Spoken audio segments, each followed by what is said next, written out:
Hey everyone, welcome to the fourth and final video of the Building Real Frontends series, where we are building a to-do app from novice level to expert level. And in the last video, we have actually achieved a fully functional front-end app. And in this video, we're just going to take it to that next level of organization. We're going to refactor our code. We're going to bring it into a higher paradigm level of thinking one more time. And it is going to blow your mind, I think, if you've never seen this structure before, and show you how you can make your code very scalable in the future as your project grows. So we're going to deal with O.O.P, object-oriented programming. We're going to break your project up into different files and talk about how to bundle them all into one JavaScript file again. And so hopefully you will enjoy this video, and I will crack into the coding now. So first things first, ternary conditionals. Every time I have a conditional, I may be able, not always, may be able to use something called a ternary, which will just shorten our conditional code slightly. And the shorter our code lines, the easier it will be to read.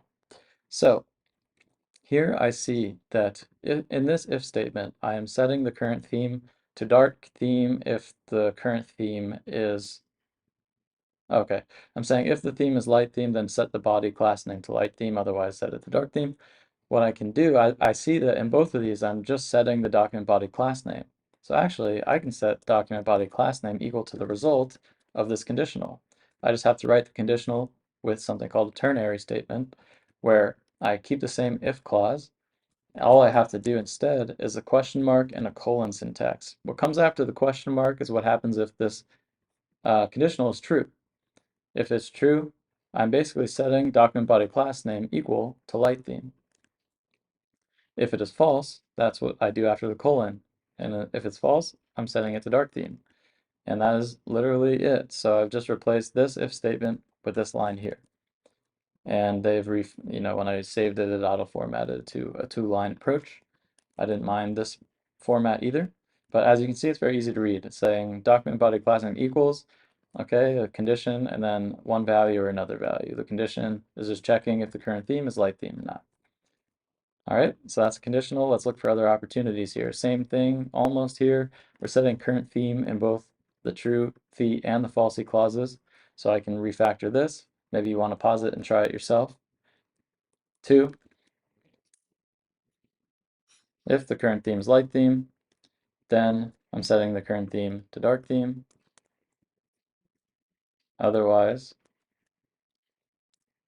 set it to light theme. So there you go, the line's slightly shorter. I don't think it looks particularly good like this, but whatever.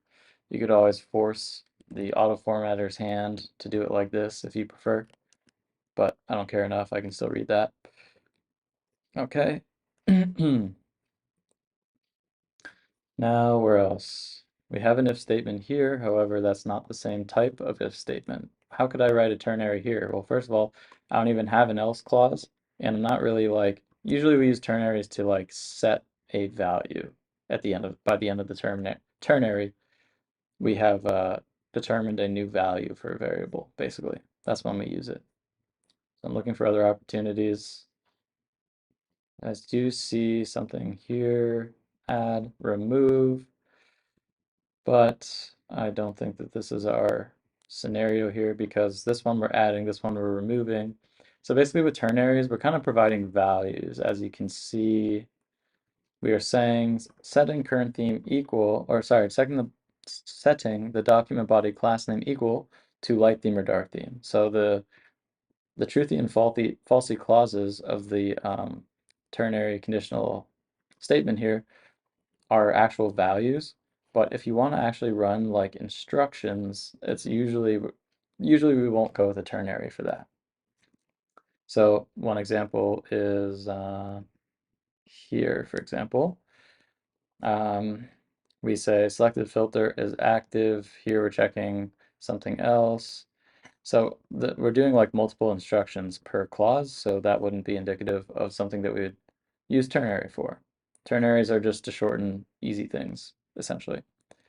If I ever come across another opportunity for a ternary, I will do it.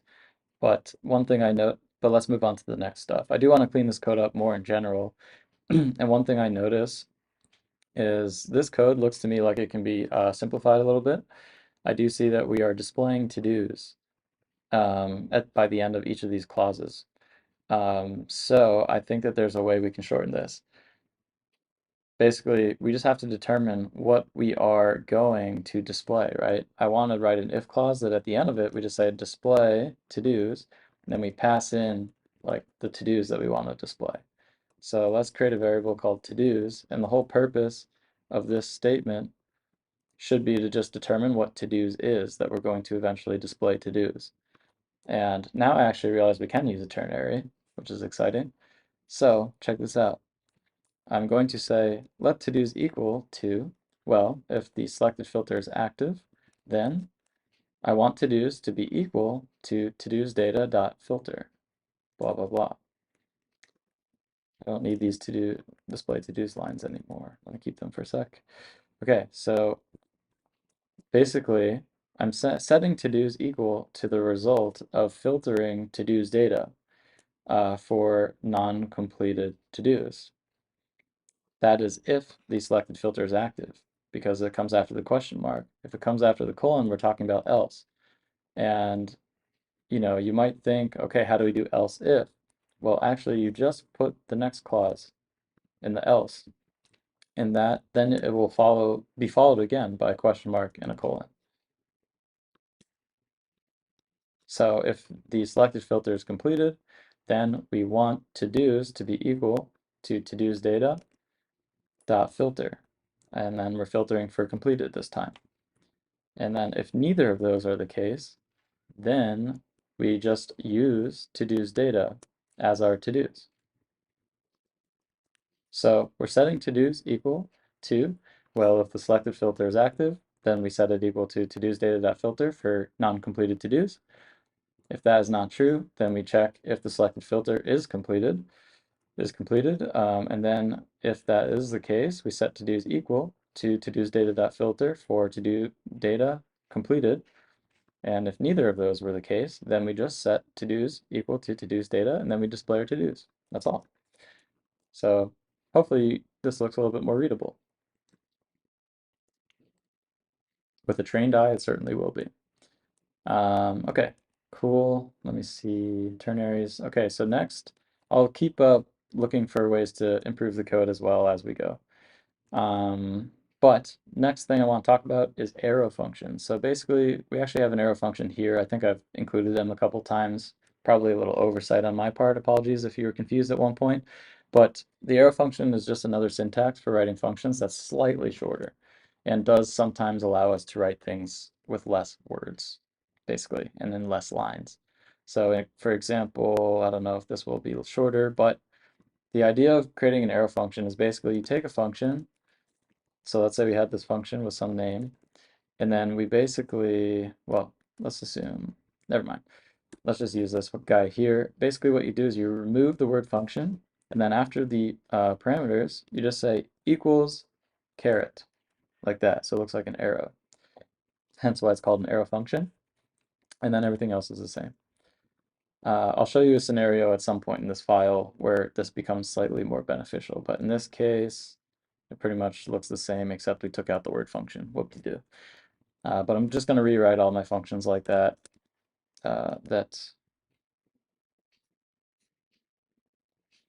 Okay, so there, we're going to do it here. Equals caret. What else? Here. Okay, so here's a good example of where we can shorten things a tiny bit. So if your function only does one thing, most likely you can actually even remove the curly braces and this semicolon here. So, and often this can reduce your guide to just one line. Kind of depends. Yeah, there we go. This is one line now, as you can see. Before we had 3 lines. Where were we? Here.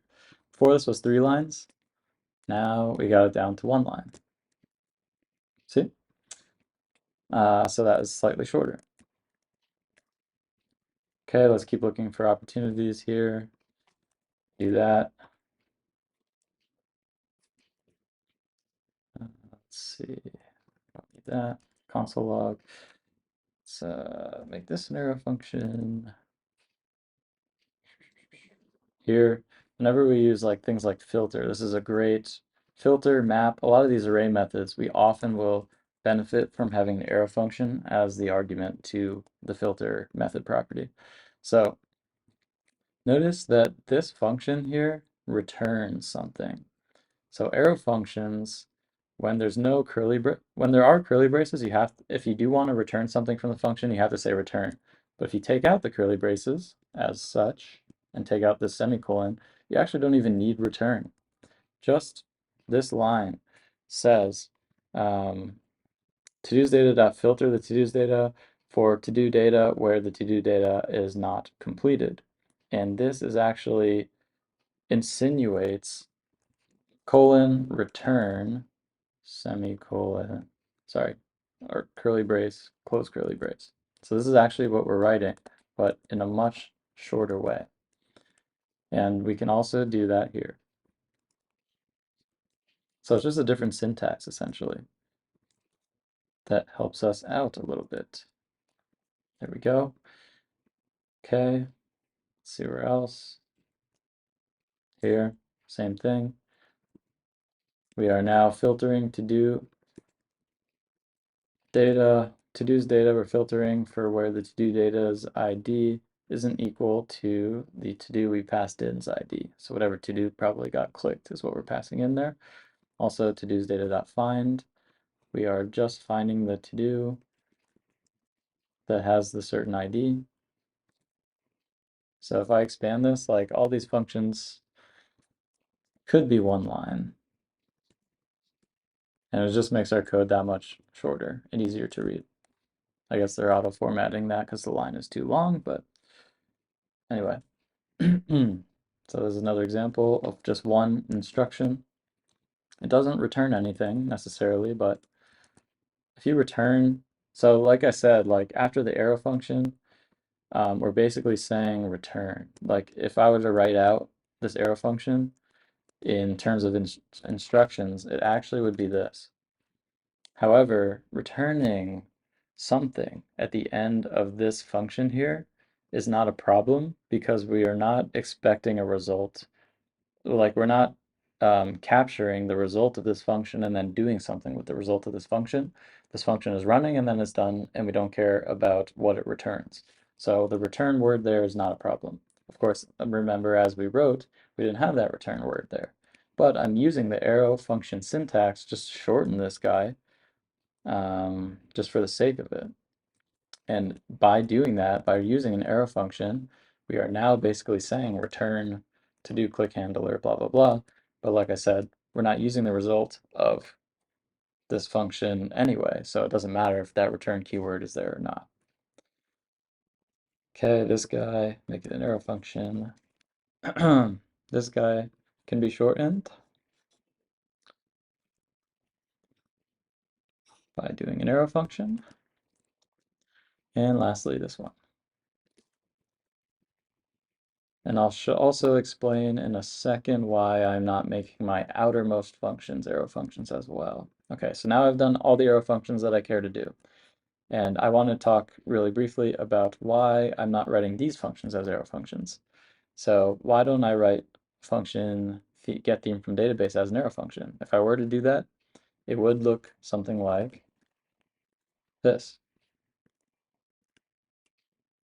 Actually, what I notice I'm doing in this function is I'm storing a variable, then returning it. So why don't I just return this line and not have two lines? So I could actually write this arrow function to simply be this, right? This function does local storage get item theme. It will return the result of this, or if that is null, then it will return light theme. But where's the name, right? Well, you actually have to store this in a variable with the function name. So like we're creating a variable called getTheme from database and setting it equal to a function. So the end result is the same. We can call getTheme from database and it's going to do the exact same thing. Actually, I don't mind this because it is just one line, which is nicer than these three. But I think it's just a preference for me that I prefer to write my functions in this fashion if I'm going to be naming them. Um, I think it's just nicer than defining a variable just from readability, but it isn't actually a problem. However, there is something that happens in regards to something called hoisting, which I'll talk about in a different video if you want to hear more about hoisting. I probably will make a video about this in the future because it's like an important topic for understanding JavaScript as a whole, and I want to make more videos on understanding JavaScript as a whole. But I'm not going to touch it now. So there will be actually some differences between using this general function approach and this arrow function approach for defining your functions in regards to something called hoisting, which kind of affects the order that all of the things happen in your code. But I'm not going to touch upon that now. Just for now, know that the difference is, you can work around it. So if your application will be working whether you use one or the other, most likely. However, I just like to use, for now, just take into account that I like to use normal functions in the outermost scope, basically. When I'm defining a function with a name, I like to use the normal syntax. Okay, cool. So that is arrow functions. I'm going to mark these so I keep track of where I am here. So naming standardization with objects. Okay, cool. Let me, before I get into the next one, I just want to make everything more readable. So I'm going to put this guy first. I'm just going to basically refactor the code as much as I want, as much as I think is necessary. That won't be any new concepts, So,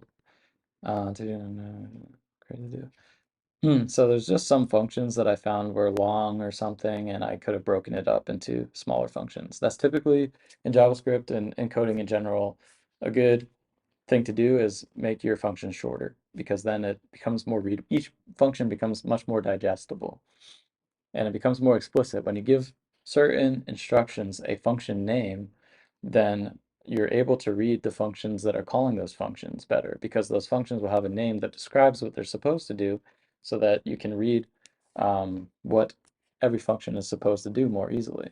Hopefully that made sense. I touched upon this in other videos too. I marked down what functions I wanted to create. So there was a time when I was checking if text is empty. Okay, so this isn't particularly bad when I'm creating a to-do to, trim the text and check if its length is greater than 0. But I like the idea better of just being very, like the more nitpicky logic in this function here, the longer it will take to read it. So I want to separate out a function. It'll be a very simple function that just checks if text is empty or not. And all you have to do is provide it text. And the whole point of this function is to return true or false. Yes, it's empty. No, it's not empty. So all we do is we're returning the result of this, except we're going to use text, not new to do text. So text not empty will take in text and it will return trimming the text and checking its length greater than 0. If its length is greater than 0 after trimming the text, it returns true, which means that the text is not empty. Otherwise, it returns false. So instead of writing this line here, I call my text not empty function and pass in the new to do text. And now read this. If the text is not empty, new to do text, then blah, blah, blah. Then I do the following. So it's easier to read. I just took out this nitpicky logic and put it in a separate function. So if I ever found that this if clause wasn't working properly, I can go directly here and figure out what's wrong with it. But if this is working properly, I can just read it easily and never really have to worry about it. Hopefully that made sense to break that out to you. Add new to do data.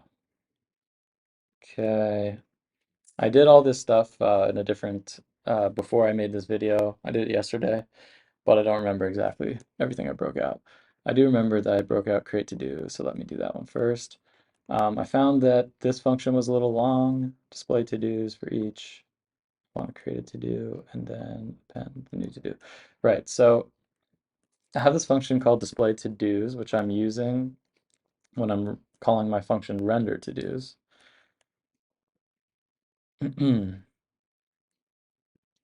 Maybe even this I can, actually I would like to break out render to-dos. So I'm using render to-dos many times, right? Every time I change my to-do data, I'm running this function render to-dos.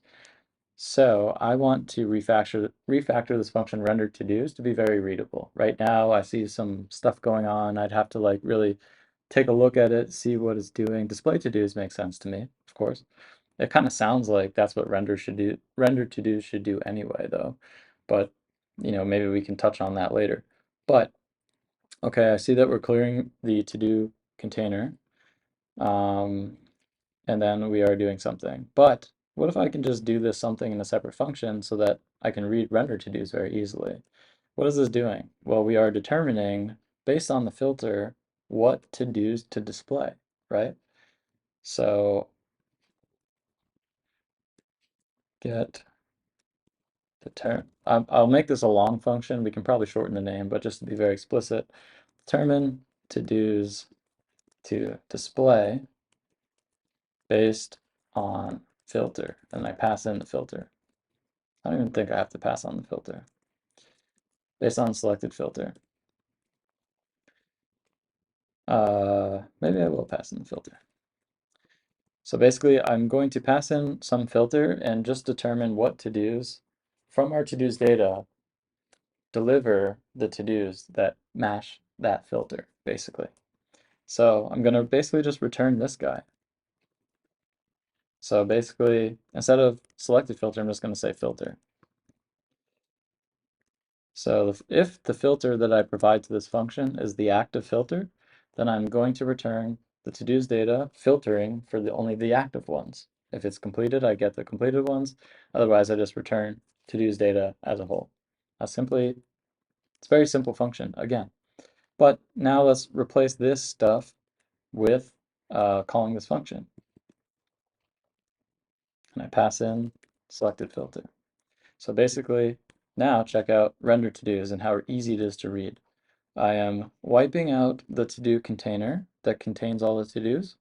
Then I am, let's call it to-dos to display, just to be very explicit. So my to-dos to display will be determining them based on the selected filter. And then I display those to-dos. That's it. Super easy to read. Now, if there's ever a problem with rendering to-dos, I can figure out, okay, is there a problem with determining which to-dos to display? Is there a problem with actually displaying them? Maybe you'd have to check both still, but at least you know that this part is what it is, right? Rather than just having to read these lines without any name associated with them, now we have a function name associated with that logic to tell us, okay, that's what that logic is going to do. So let's check out display to-dos now. This is a little long, but it's not too bad. We're creating a div, we're adding classes to it. We're checking if the to-do data is completed. If so, we're adding completed class. Then we are creating to-do and adding a to-do click handler, and then we're appending it.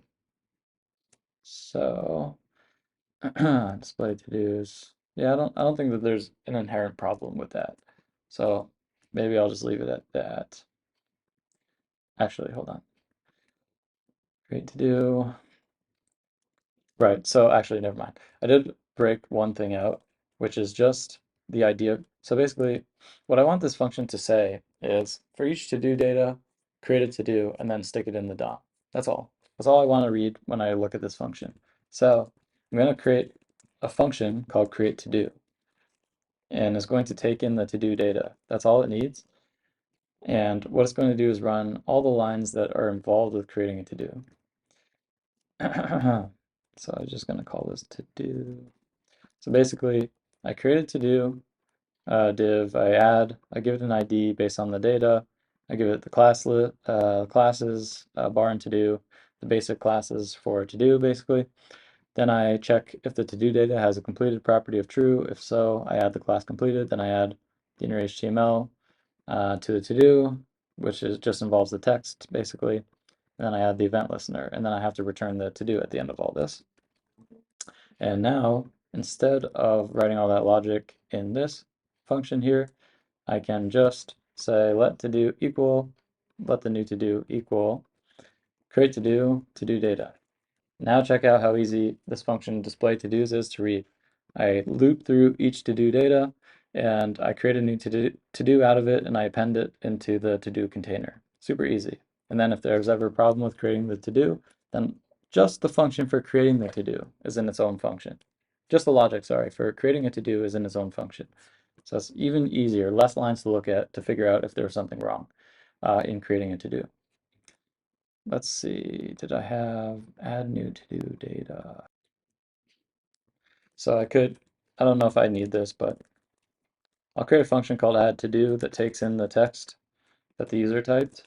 And what this will do is just this line here. Let's see if this makes sense.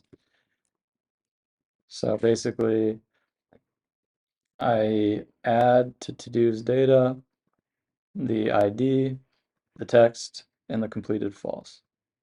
And then instead of this line, I can do add to do, the new to do text. And that will add the to do, then render the to dos. Yeah, this looks nicer, obviously. So I like that. And actually, one very simple thing to show you here is if the variable that you're providing as the value for a key value pair in an object is the same name as the property itself, you can actually just write text.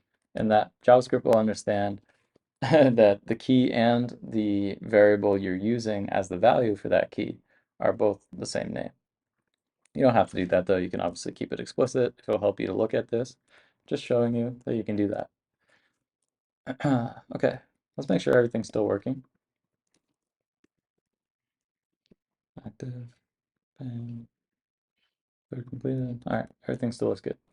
Okay, so that is separating out some more functions. Those are the ones I marked down that I did before. Maybe there's opportunity for even more of that, but you get the idea. And I think that our code is starting to look even nicer. Look at the size of all of our functions. They're not too bad. That's a good sign if your code is, if each function in your code is relatively short. There are some other things I noticed, but we'll go through those as we move forward. Okay, on to another topic that I'm calling naming standardization. That is something that most beginners will not have thought about whatsoever. But here we go. So if you'll notice in my very small application of less than 200 lines, you'll see that I'm hard coding things a lot. Light theme, light theme, light theme, dark theme, light theme, dark theme. Completed, selected, filter, all, filter, active, completed. So you're seeing that there's a lot of places where I'm putting the same strings and stuff. What's the downside to this is what if the filter name changes? What if the UI designers tell us later on, hey, we want to call this something else now, not completed anymore? Then you're going to have to go through all of your code, everywhere you've written string completed, and figure out, is this a place where I need to replace the name completed with the new thing? And that's very annoying and very bug prone. Therefore, we instead opt for a different approach of defining things, constants, if you will, at the beginning. And those will be the variables you use to populate everywhere that string is supposed to go. So let me just use one example and it will become pretty clear. Let's do themes. Let's do themes. And I capitalize just to indicate that, I don't know if I need to do that. Let's just start with lowercase and see if I feel like capitalizing will be better. So typically we will do capitalize to indicate that this is like some constant. You don't have to, but it just makes it feel a little bit more official, be easier to look at, to distinguish this variable being different from all the other variables, if you will, being a constant, If you don't do that, and if it looks weird to you, that's not a huge problem. And I'll just make this capital for now. Okay, so everywhere I write light mode now, I want to replace it with themes.light. Themes.light, light theme, light theme, light theme, light theme. Anywhere else? I think that's about it. Themes.light. And anywhere I write dark theme, I want to write themes.dark. And now what happens if, right, what these basically are the class names that I eventually set on the document body, right? What if eventually, for whatever reason, I want these class names to change? All I have to do in my CSS is change the class names, and yeah, just there. And in my JavaScript, all I have to do is come to the themes object and change these names here once, and that's it. I don't have to go through my entire document looking for everywhere that I wrote these guys. This means that your code is now way less bug prone when you think about future development you may have to do. Okay, so that's themes. Filters, we have all, we have uh, completed and active.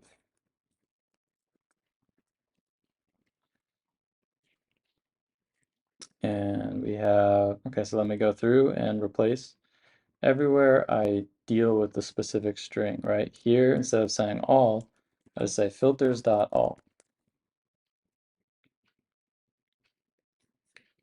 Really need that anymore. Let's try active. Where do I write active? So I want to show you a trick. Actually, never mind. The trick I was going to mention, now that I've said it, I should show you, is you could replace everything. Every time you say something up here, you can replace it with whatever you want to write down here. And if you hit this, then it's going to automatically replace everything. So what I was going to do is everywhere I say active, I was going to say filters dot active instead. And that would automatically replace everywhere that we had active with filters.active. The problem, which is why I didn't do it, is that up here, I didn't want this one to be filters.active. I still want that to just be the string active because that's where we define what filters.active even is. But it is a faster way to replace things and it's reliable. But you have to make sure first that you everywhere where you have the string completed, in this case, you do actually want to replace it with filters.completed.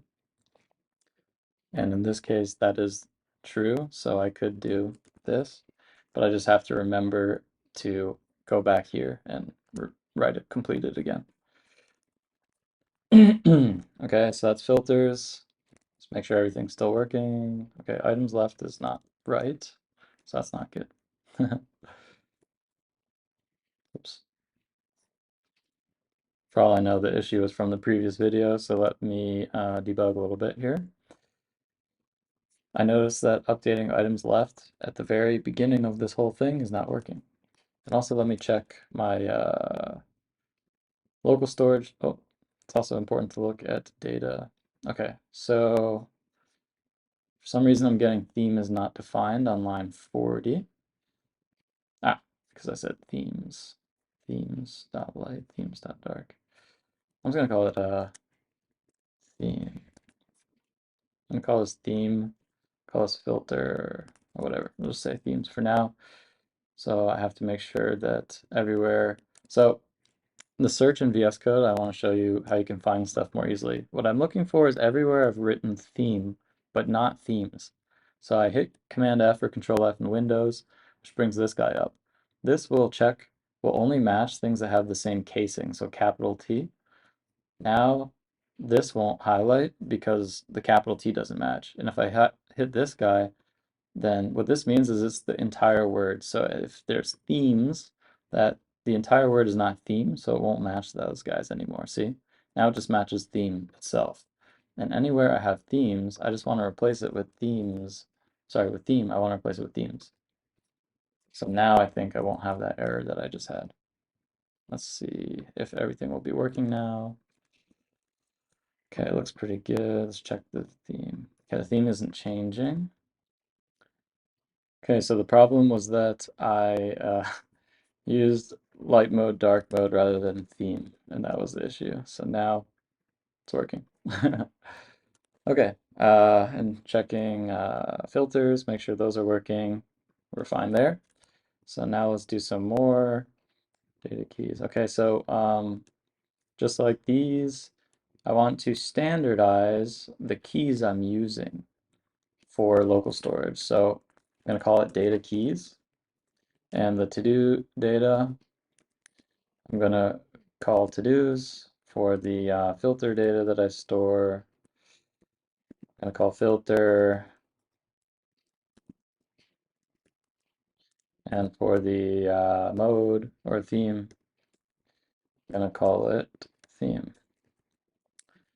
So now whenever I do local storage get item or set item, I'm going to use the corresponding data keys. So now if I ever want to change those keys for some reason, maybe I have to store more stuff in local storage and I have to change the name of these guys to really distinguish them from the new thing I want to store in there, change the name of the keys a little bit, then I can do that right up here and everything else will work just fine. So here we have data keys.theme. Here we have data key.todos.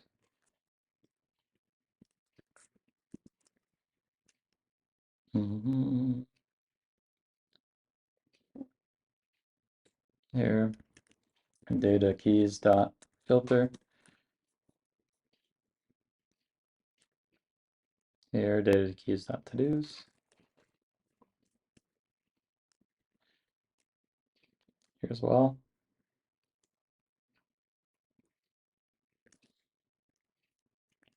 Let me just look at all my get items and set items to make sure those are good. Set item, that's good. Good, good, good, good, good. Okay, so that is my data. So let's make sure that refreshing is going to keep working. Okay, refreshing is working properly. All right, and let's see what else I have here. Class names. Okay, so there are a couple times I use class names. Let's see if I care that much right now. Selected. I'll just do them. So any important class names. Let's say, yeah, it's good because again, these class names I might need in the future to put them in multiple places. So let's see where I use hard-coded class names. For one, for to-do, we have bar to-do, and we have also, oh, that's not what I want. Okay, so here's an example of where you don't want to, you have to be careful. This is why doing all this stuff up front is very good because let's say you've hard-coded some strings all over your application, then you decide, first of all, we've understood the benefits now of doing something like this instead, right? So the earlier you do this structure, the better, because, if you have written, let's say, completed in a million places, and then that filter name changes, you're going to have to modify it in a million places, right? But one thing, when you're refactoring to this approach, you have to be careful. Where was it?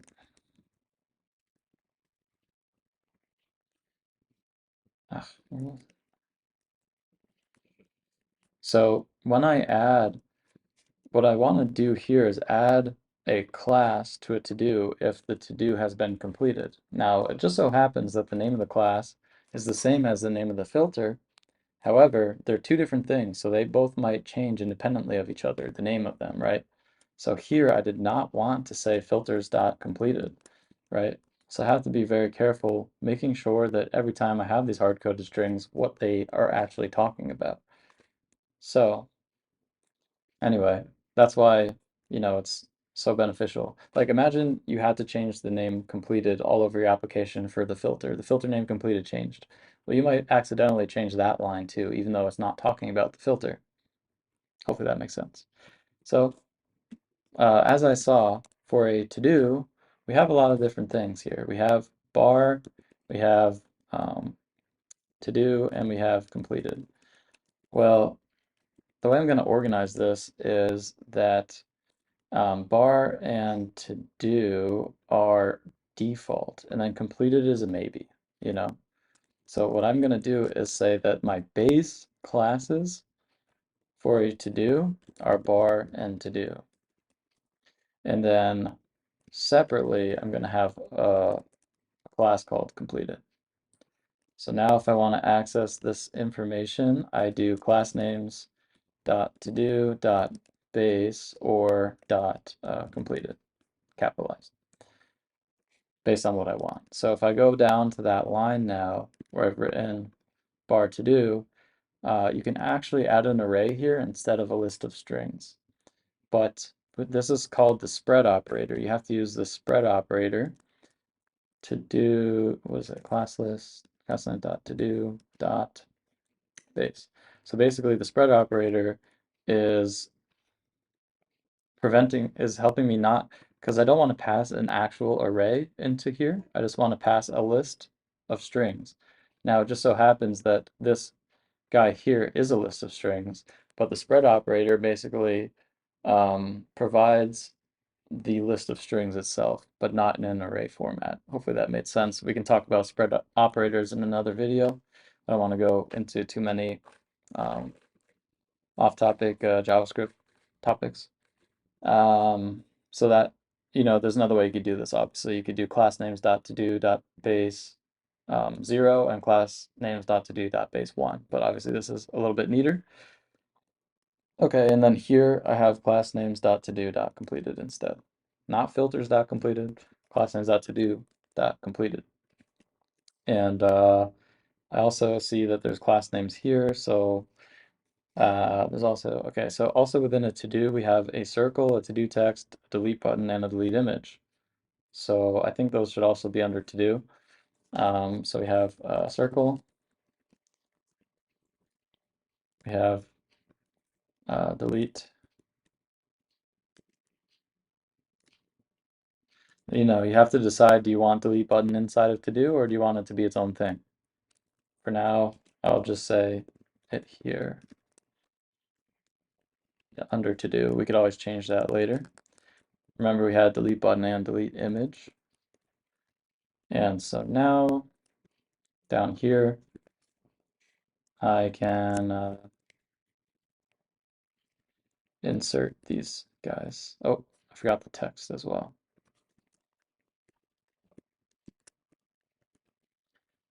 Okay. So now here we have, what was that supposed to be? I'm just deleting so I can see what this used to be. Circle. Okay, going forwards now. Okay, so this should be class names dot to do dot circle. This should be class names dot to do dot text.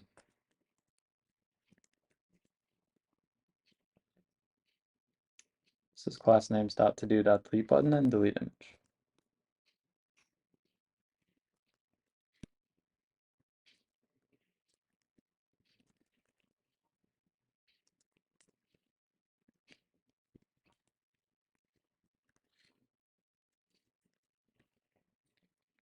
All right. Something is not happy. Ah, that was silly. I didn't mean to put this in an array. It is an array by itself. So there we go. Okay, class names, any other class names? Yes, we have filter selected. So as a filter, we have a class name called selected. And it's also selected. So let's go down to where I see selected. And here we will replace with class names dot filter. Filter, is that dot filter? Or is it filters? Lowercase filter. Filter dot selected. Okay, where else? Here we also have delete button and delete image. So we have class names dot to do dot delete button and delete image.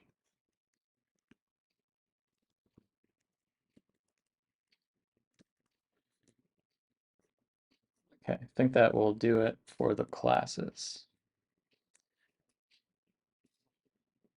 So now all you have to do if you want to change a class name is update it obviously in CSS, and then in JavaScript go to where that class name is being defined and then change it there, and then you've renamed the class. That easy. Okay, so that's class names, and then also the last thing that I see that's kind of hard coded in our JavaScript is where we have this image source here.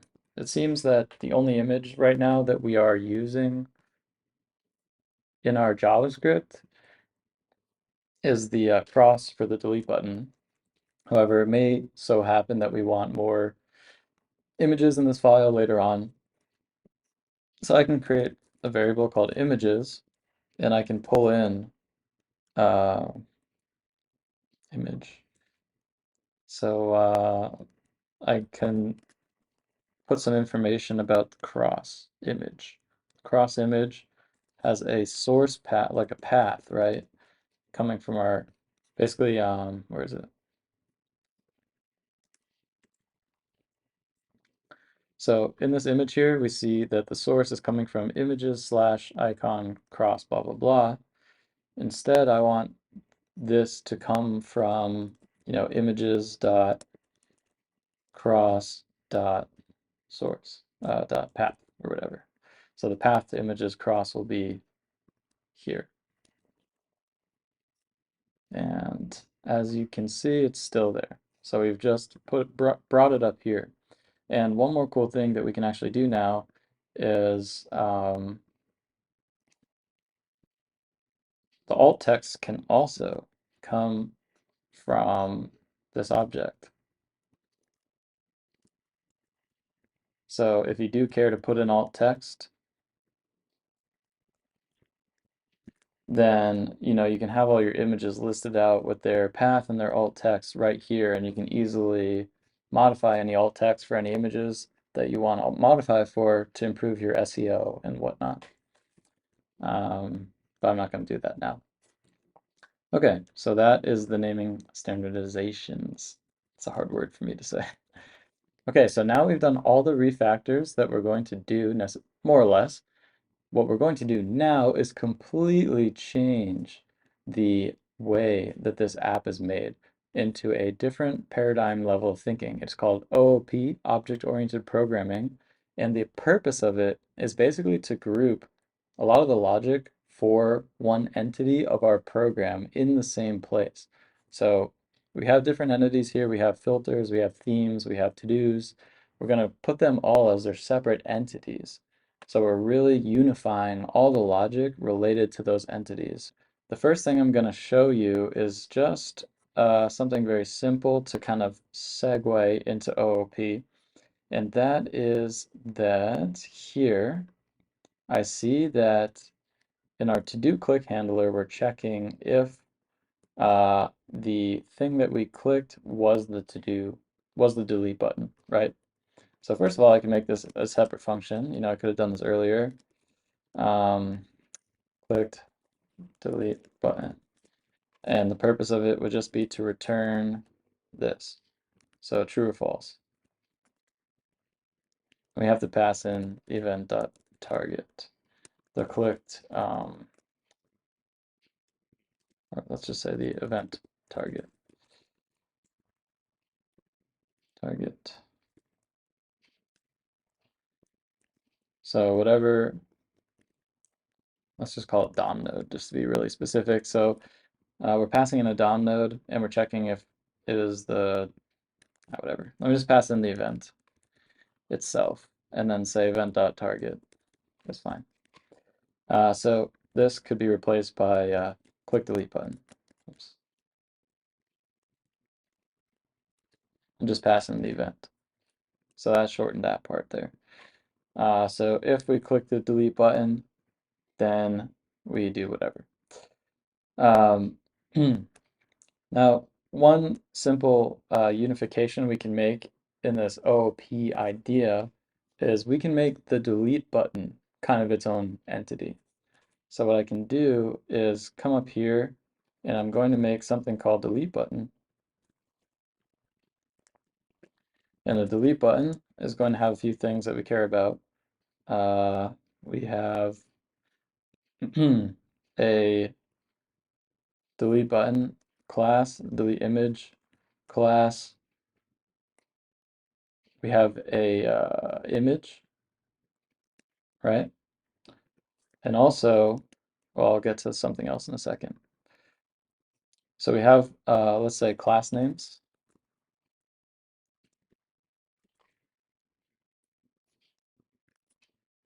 We may restructure this later. And we have an image for our delete button. What we could also do is bring our click delete button function into this object about a delete button.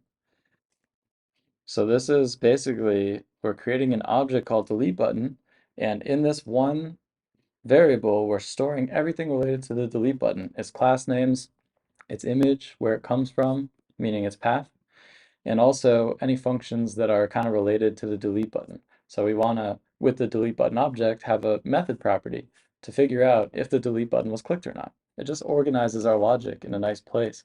So we're going to call it clicked. So if I ever want to use this, I just say delete button.clicked, pass in an event, and it's just going to return true or false. And even one nice thing about having an object that references its own properties is what I can do is say, instead of returning, well, we're not going to use, basically what I'm trying to do is refactor things, and we're not going to exactly have these objects anymore. So you'll see that. But, so I want to show you something here that you can do this dot class names dot delete button, and this dot class names dot delete image. And so this should work all the same. Let's check it out, then I'll explain this and why I did that. Okay, so let's go back down to this function and remove it. Instead of calling that function, we're going to call the, what's it called?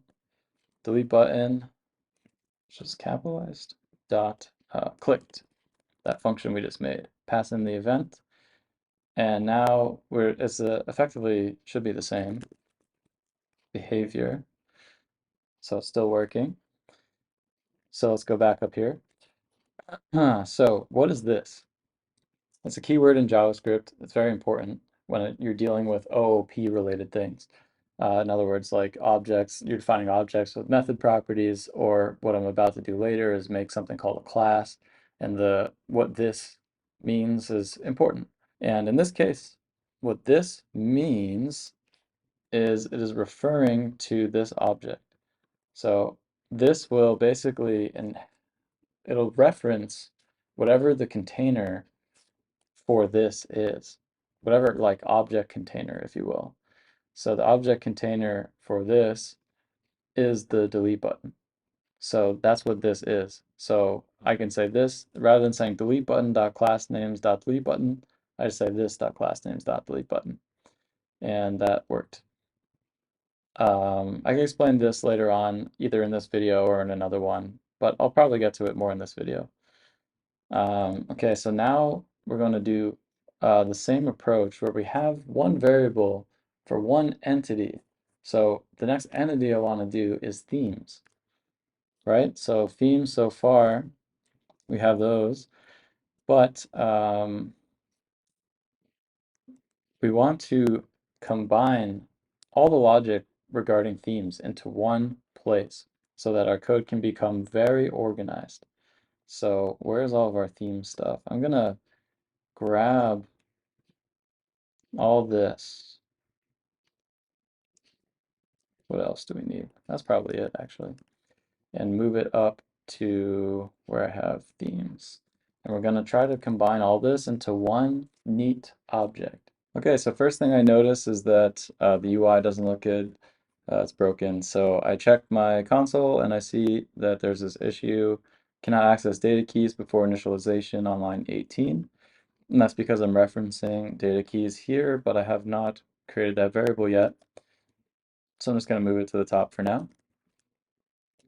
And now we can proceed with basically roping everything related to themes inside the same object. The whole purpose of doing this will be to keep our code very organized. Everything related to themes will be in its own object.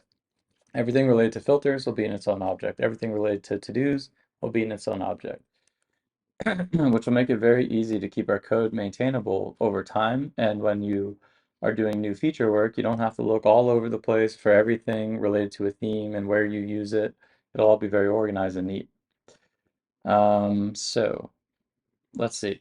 So right now we have a themes object that just has a light and dark property, but I want to now add this function in as well, where you get the theme from the database. Now we don't need this function down here anymore, and we can just say themes dot get theme from database. And now this function has been roped into the underlying concept of theme.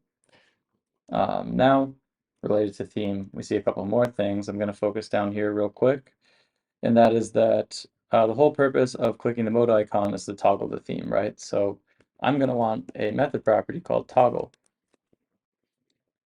And what toggle is going to do is run these instructions here.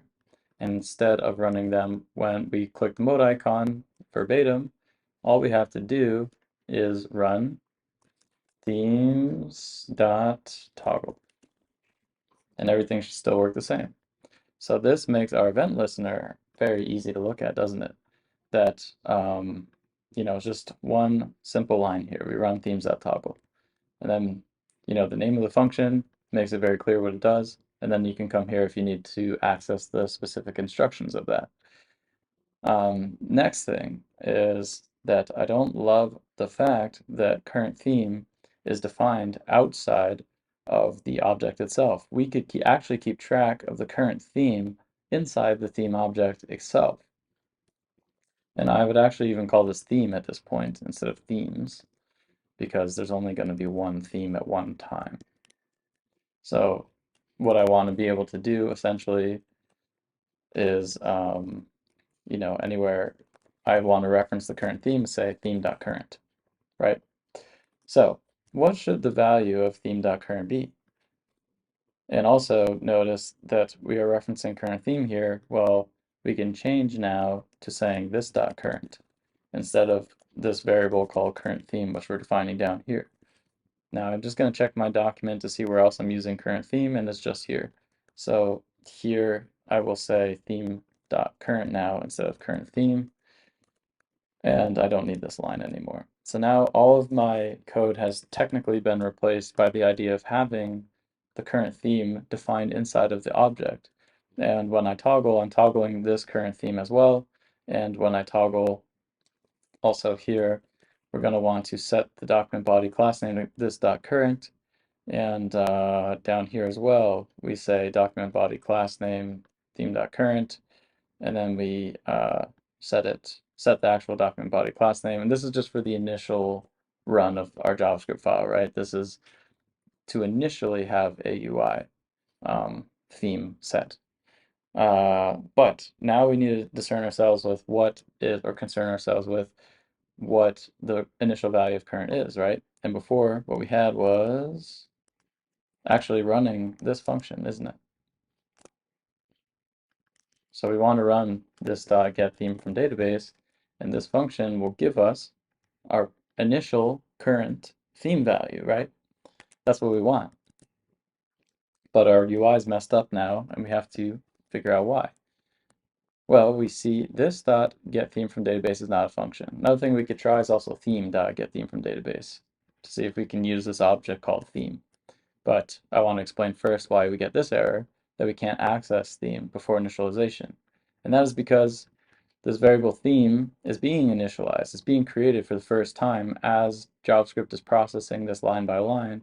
So you can't reference this variable theme before it has been officially created, that all the lines that make up this object have been run successfully. So we can't reference theme here. So why doesn't this work? We just used it in DeleteButton, but why can't we use this right now? Well, let's see the difference. In DeleteButton, when we use this is actually only being used in an instruction inside of a method property, inside of a function. So when JavaScript is instantiating, is creating this delete button object for the first time, it is going line by line here. However, when it gets to this property of this object delete button called clicked, it is storing the instructions that will run when this function is run. However, it is not being run right now. So these instructions are not actually being processed. They're just being stored for later. So the browser is keeping a reference of what instructions to run when this function runs, but it's not running now. So we're not using this now technically. However, up here, we're using this right away. See that? There's nothing, we're not wrapping this in any kind of function that will run later. We're running this right now, right when this object is being instantiated. And that's a problem because this, while it's supposed to reference the object that's inside, remember what I just said before about using theme here. This object does not exist yet. When this line is being processed in JavaScript, the object hasn't been created yet, therefore this will not refer to this object.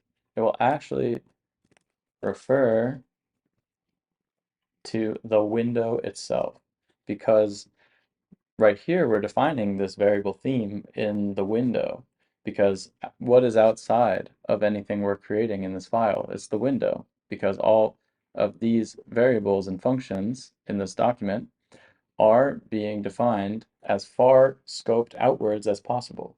So anything outside of that is the window itself. So that's what this is at this point in time. And the window does not have a method property called getThemeFromDatabase. Therefore, we're having an issue here. We can't use theme, we can't use this. So how the heck do we reference a method property of our own, object? And truth is that we cannot in any clean, nice way. We would actually have to do after the fact and say, do this after the fact and say, now set a property called theme.current equal to theme.this. Why is that there? We would actually have to set the property of the theme object called current that we were trying to do before after the theme object gets created, then say theme.current equal theme.getThemeFromDatabase. And that's ugly, right? We'd rather have the value for current be, and the property of current be defined right away. So you can't do that with JavaScript objects. What we're going to learn now is what's called a class. And a class is basically a way to create an entity within your program, and we're going to do that for theme, for filter, for to-dos, and it gives you more functionality. With classes, this just inherently, by the way JavaScript was designed around classes, the word this will always reference the class. So we don't have to worry anymore about this referencing the window possibly. So how do we rewrite this object in a class-like structure? Basically, a class is essentially an object, but just with more capability. So they're almost the same thing. We're just going to have to change the syntax a little bit. So I'll just copy all this in, and the syntax we're going to change is changing any like this key value pair kind of structure to a bit more like JavaScript statements. So light equals light theme, dark equals dark theme. Now current, we're going to have to do something special for, but let's just change it to our structure here. Take out these commas. So it kind of looks like we're defining functions here, and we're defining a few properties. So it seems almost the same. We're going to have to change a little bit more though. So I'll just put a pin in the themes class for a second and do a easier class demonstration to give you a better idea of why they're used. So let's consider that we have an application, a chat application, where there's multiple users that can all post a message in the chat. So structurally, you might have a class called user to structure what a user will have. So without classes, like you might have user one be an object with a bunch of properties, and user two be an object with a lot of the same properties, but just different values, right? User one has a username, whatever. User two, user two has a username of something else. And let's say they both have the ability to speak, right? Speak console.log hi, my username is this dot username, comma. Right, so they both have the ability to speak out their username, and let's make sure that this is working. Okay, so it's working properly.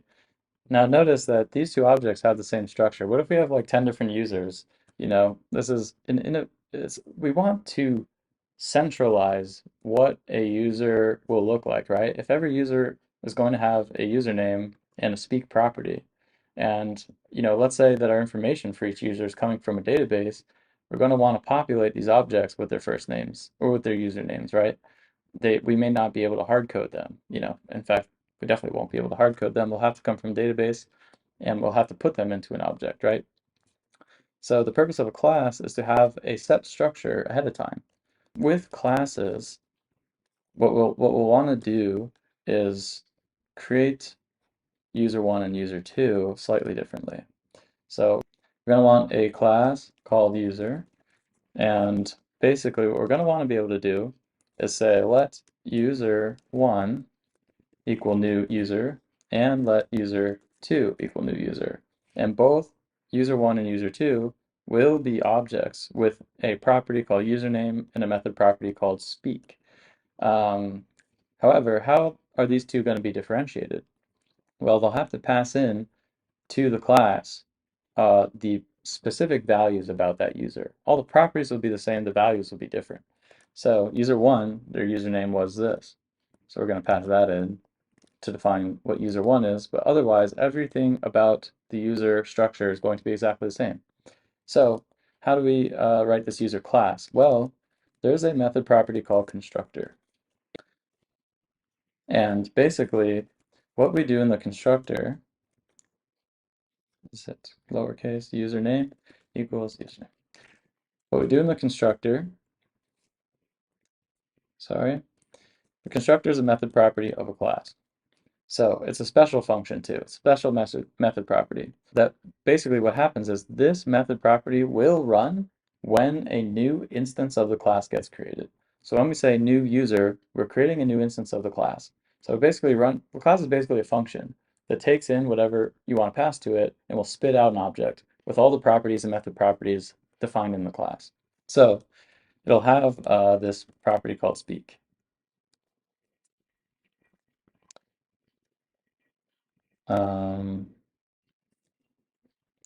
I'll explain the syntax in a second. But so we're having this method property speak, and it's working again with this class-based structure now. So what is happening here? Well, we're creating a variable called user1 and user2. They'll both be instances of the user class. So they're going to have a username property and a method property called speak, which is why this works. Now, what happens is we pass in, when we're creating each object, we're passing in their username. And the constructor function is what runs initially when a new instance of this class is being created, which is what's happening down here. So the username will be given as an argument, and we're basically saying this dot username is equal to the username passed here. So just to be extra explicit, this is the username input that we are passing when we create a new instance of the user class. And this part here is creating the username property of the instance of the class. So user one, so I can console log user one dot username, and I can console log user two dot username, and it's console logging what we gave it, right? Basically, user one is essentially an object with a property called username and a property called speak, and user two is as well. So one benefit of this class structure is all we have to do to give any users that we define in our code a new method or something or a new property is to just write it in the class structure itself. So if I want to write a new method property called complement, let's say, then what we can say is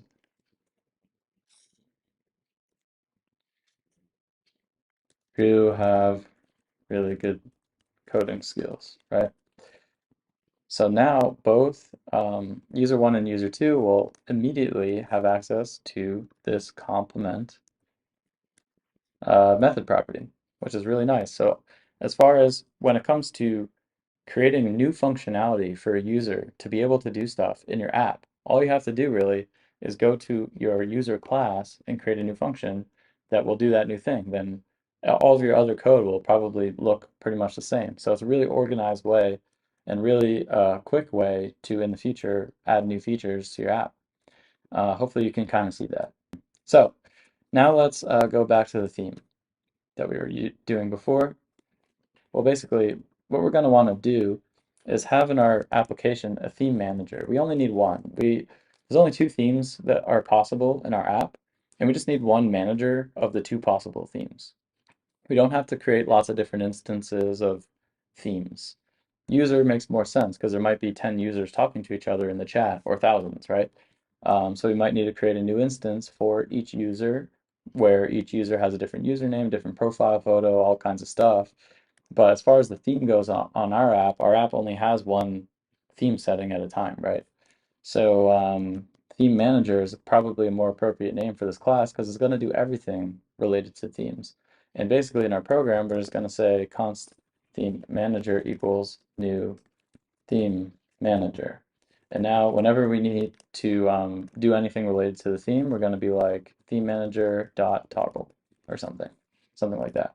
And everything else, all the information about the current theme and everything will be inside of theme manager. So when we create this new theme manager, basically, we want to define the property called current. Remember, we can't do it up here. In a class, you can define variables up here, and I know the syntax looks weird. We're not saying const or let. This is just a class-based syntax that's possible in JavaScript. You can define variables up here, but we get an issue still with this dot get theme from database, even in the class. Like, we can't do this. And that is simply because of the same issue that we are defining the class called ThemeManager right now. So when we get to this line, the class ThemeManager still doesn't exist. So we have to do stuff like this. We're referencing other properties of the ThemeManager in the constructor. So the constructor, again, is the function that runs when an instance of the class is being created.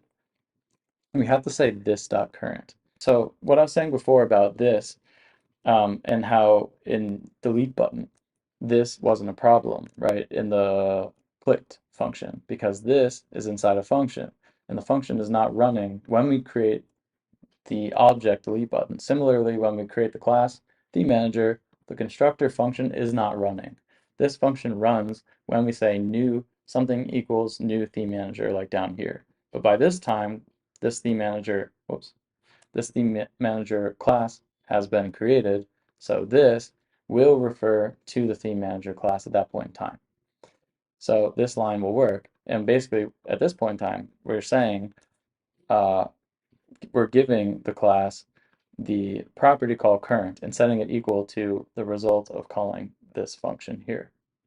Hopefully that made sense. I know that classes are a little tricky, and I can make another video on classes to even dive further into them if you would like. Let me know in the comments. Otherwise, so I see an error, but it's on line 41 because we still have this object down here. So I'm gonna take out this theme object now, and I'm gonna use ThemeManager instead.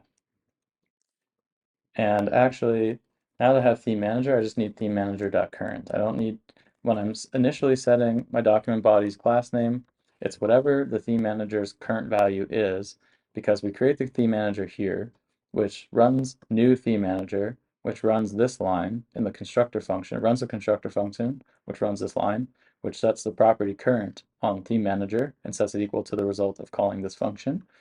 So now ThemeManager has a current value. So when we get down here, all we say is document body class name is ThemeManager.current, and that's it. And then here as well, ThemeManager has a method property called toggle. See? So Now everything related to themes is inside of this variable called ThemeManager. So let's test out our stuff and see that things are working or not. On line 30, themes are not defined because we actually need to say now this dot light, this dot dark, this dot light, because we don't have themes anymore. Let's see now. Okay, current theme is not defined. Where do I say that? Local storage set on this dot current. Okay. Okay, so now we are rocking and rolling.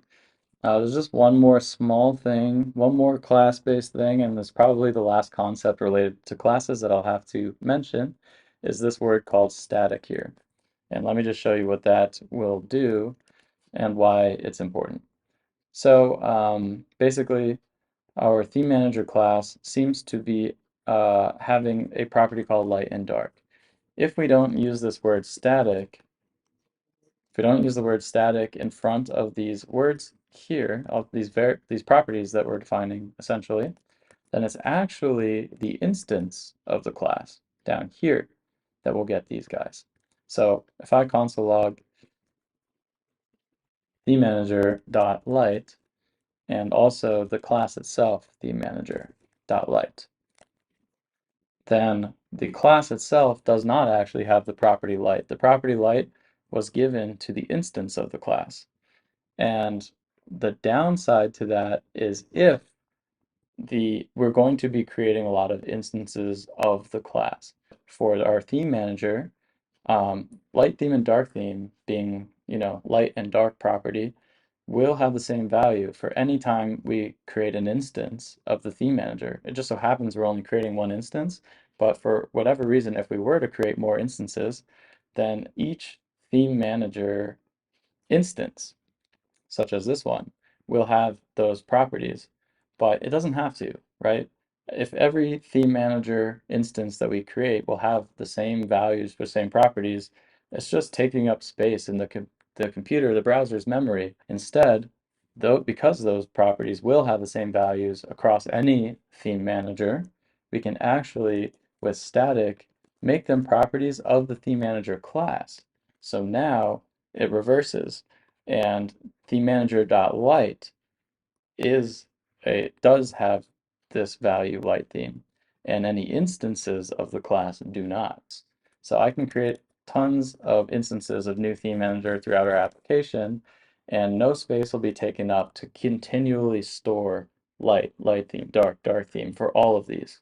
So we're just saving our computer space, essentially, saving our computer memory. So let's put the last couple touches on the theme manager class. We can do a little bit more to make it even nicer, and then move over to doing the other two, which are the filters and the to-do list.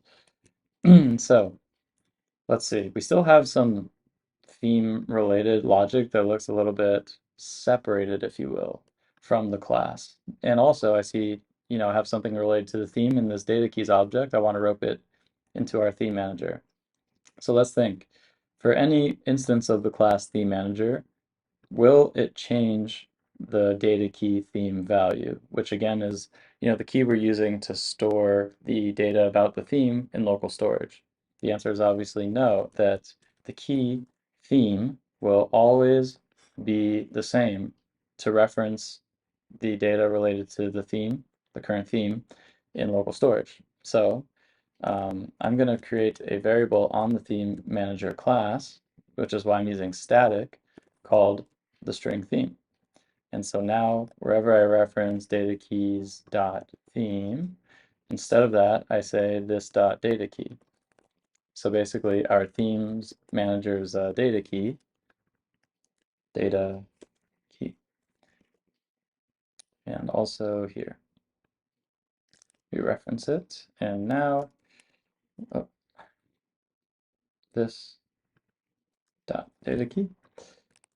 Okay, now our thing is messed up. Themes is not defined on 26. Themes, so this dot light. Let's check for themes as well. Okay, so now see if our app is working. It is not properly working because I'm clicking this, nothing's happening. Toggle, when we toggle, we're setting the current and then we're setting document body class name. So let's console log this .current to make sure that it's changing when we toggle. Undefined, undefined. Something here is not working properly. Oh, the problem now that I have made these properties static is that what this will refer to, because when we call toggle, we're actually calling it on the ThemeManager, which is the instance of the class. So when we run this function toggle, this is actually this ThemeManager object here, which is again the instance of the class. So there is no this.light anymore or this.dark because those are properties of the class ThemeManager. So we have to explicitly say the class ThemeManager. There. Now this one is still this because getTheme from database will be a method property of the class instance, not the class itself necessarily. This .current will also be a property of the instance of the class. But data key is a property of the class ThemeManager. So now I think I've gotten them all. Let's check. Now we seem to be working again. Okay, cool. So now our ThemeManager is working. Now the data key is in there. So how do we rope these two guys in as well? Basically what I'll want to do that will look really cool at the end of this is at the very bottom of my app, when I run all this stuff, when I run the initial things that happen in my app. Remember what I'm kind of doing, the nice structure of this file is defining all of my variables and functions, defining, and then running all of the code that should happen right away here before anything gets clicked. So what I'd like to eventually do when I have all of my O.O.P in place is say, okay, my theme manager is new theme manager, my filter manager is new filter manager, and my to-do manager is my new to-do manager. Each of these will have something called like initialize or something, and it will do whatever initial code that is required. And like this will be what my application actually just looks like, and that's it. Or something along those lines. So initialize. So I just initialize each guy and that's it. Then the app will just start running. So it's really organized and neat, and that's kind of something that I want. So we will work on that basically. Let me just undo until I'm back to where I was so I don't mess anything up. Okay. Okay. I think that should do it. All right, so how do we rope those into that idea? So this guy, what we want to do initially is document body class name equals ThemeManager.current. So we want to get the current value, right? We want to use the current value to set the document body's class name right away. So let's see, initialize. Let's say we had this initialize function. It would say document.body.className equals this .current. And I think that should be it. Why do I keep doing that? Okay, so let's see. If I were to remove this line and say ThemeManager.initialize, let's see what happens. Okay, still seems to be working when I refresh. So that's a good. Now, also, this is part of the initialization process, isn't it? That I am setting an event listener on toggling when I click the mode icon, right? So I can have a function, let's say, called setup event listeners.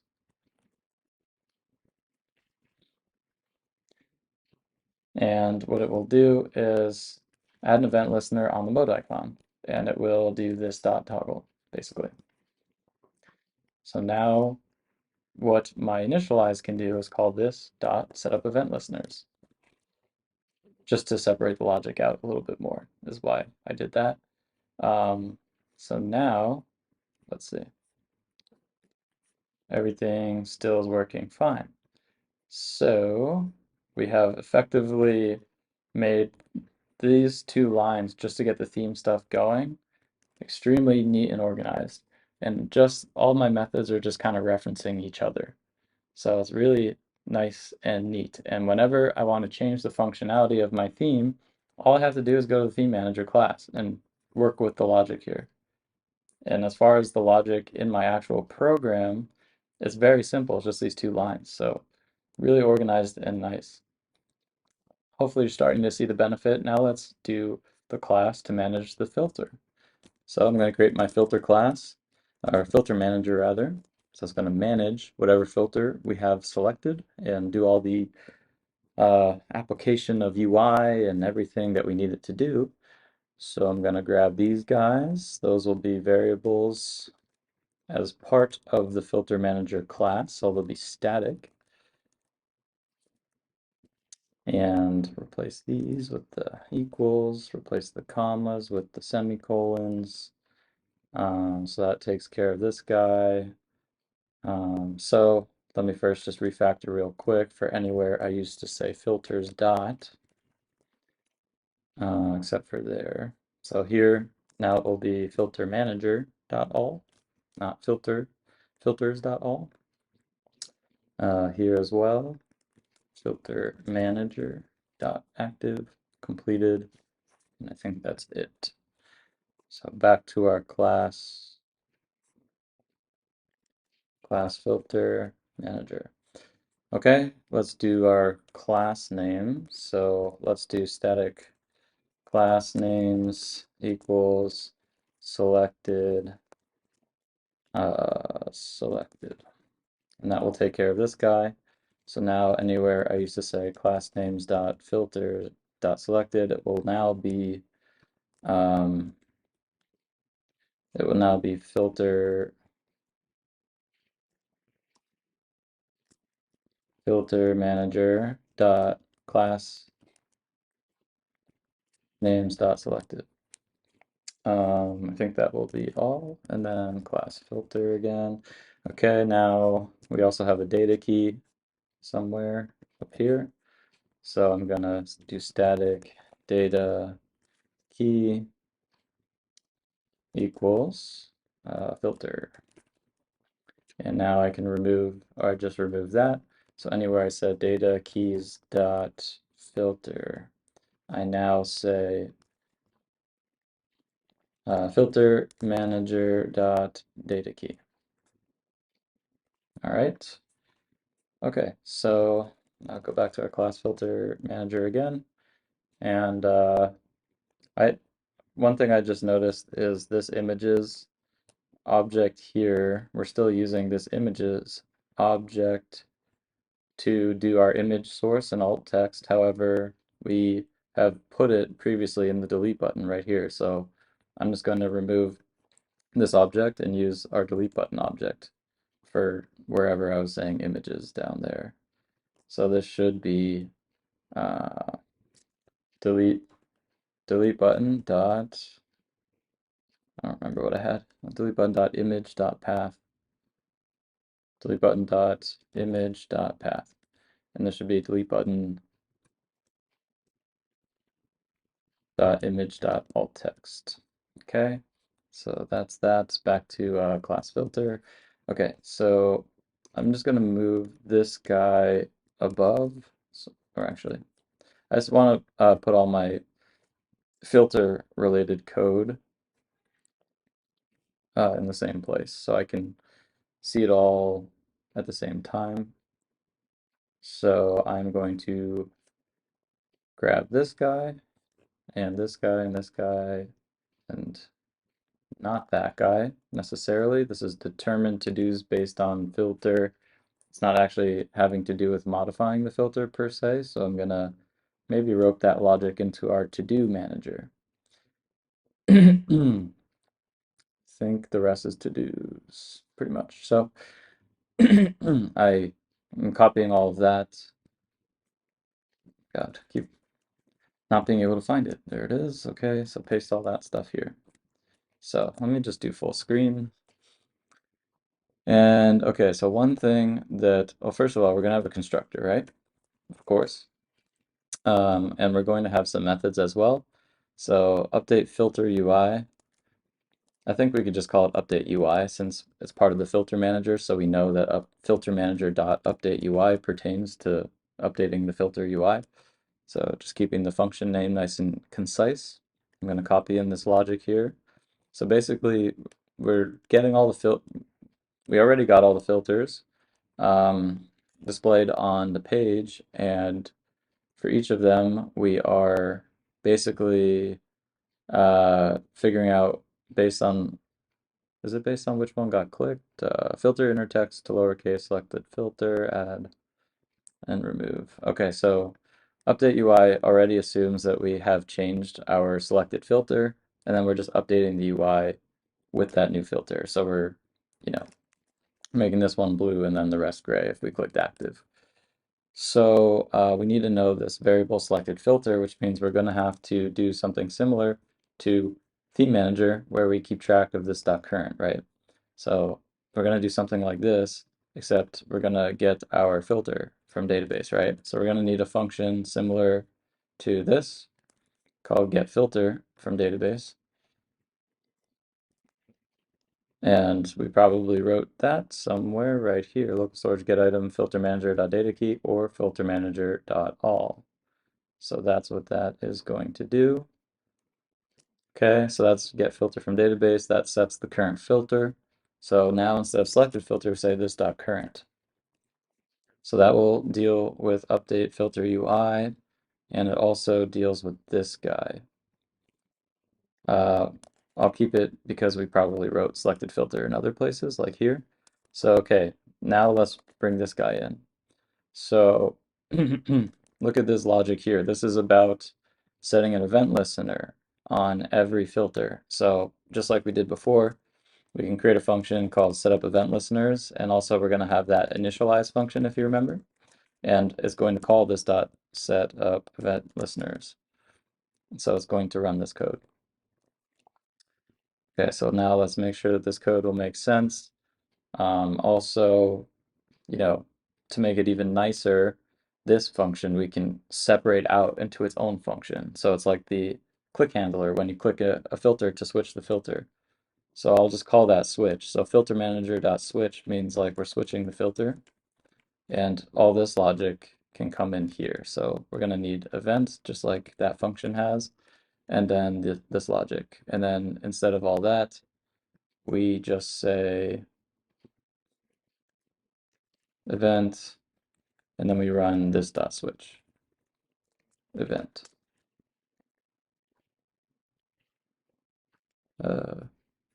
And we need that. Okay.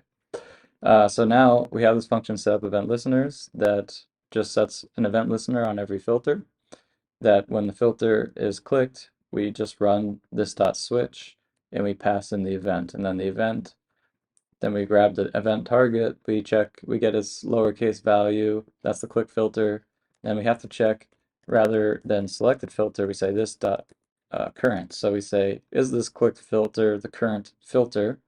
And if not, then the current filter becomes the click filter. Then we render to-dos, and then this can be changed to this dot update UI, and then we local storage dot set item. Right, so we set the new filter in local storage. Okay, so that handled this chunk here. What else? I think that might be just about everything that we have to do, isn't it? We do have to consider, let me just look at selected filter. Okay, I use it in render to-dos as well. So instead of selected filter, when we're rendering our to-dos, this is going to be related to our to-do manager. And we're going to determine to-dos based on filter. And so what we're passing in is actually the selected filter. So the filterManager.current will now have the selected filter instead, and now I can get rid of this mention of selected filter. And finally, all the way at the bottom, we are updating the filter UI initially. So instead of instead of running this function out here, this is now filterManager.filter.updateUI. But remember, we want that initialize function. So actually, in initialize, right here, I can say this dot update UI. So that will update the filter UI, and then all I have to do is, oops, wrong place. Oh, did I mess up somewhere else too? Okay, good. In the filter manager, I say this dot update UI after we set up the event listeners, and now I need to. So let me move my ThemeManager stuff to the bottom, because that's where it's going to end up eventually. Let me put it above here, and then also I'll do the exact same for FilterManager. So FilterManager is new FilterManager, and then we initialize, and that's going to run what we just had, what we used to have here for updating the filter UI, because yeah, it'll set up the event listeners and then update the filter UI based on, you know, what this dot current is, right? And we already have this dot current filter, because right when we create the instance of FilterManager, right at the bottom here, at that point in time, the constructor function runs. We set the property current on the FilterManager instance, and the value will be the result of calling this function. All right, so I believe that that will be all for the filter. Let's see if it's working. So active, okay, that didn't work. Let's see if there's an error. Okay, cannot read properties of undefined reading switch, line 72. This dot switch event. Okay, switch, this dot switch, and cannot read properties of undefined reading switch. Okay, so this is undefined. Is that what it's saying? Let's console log our this just to see. Okay, it's undefined for some reason, so we're gonna have to figure that out. Let's see our to do. Just compare, sorry, with our theme manager, just to compare with what I did. And it looks honestly the same. Initialize this dot setup event listeners, set event listeners says event, this dot toggle, and then toggle is right here. So I'm not sure why they have an issue with this at the first glance, at least.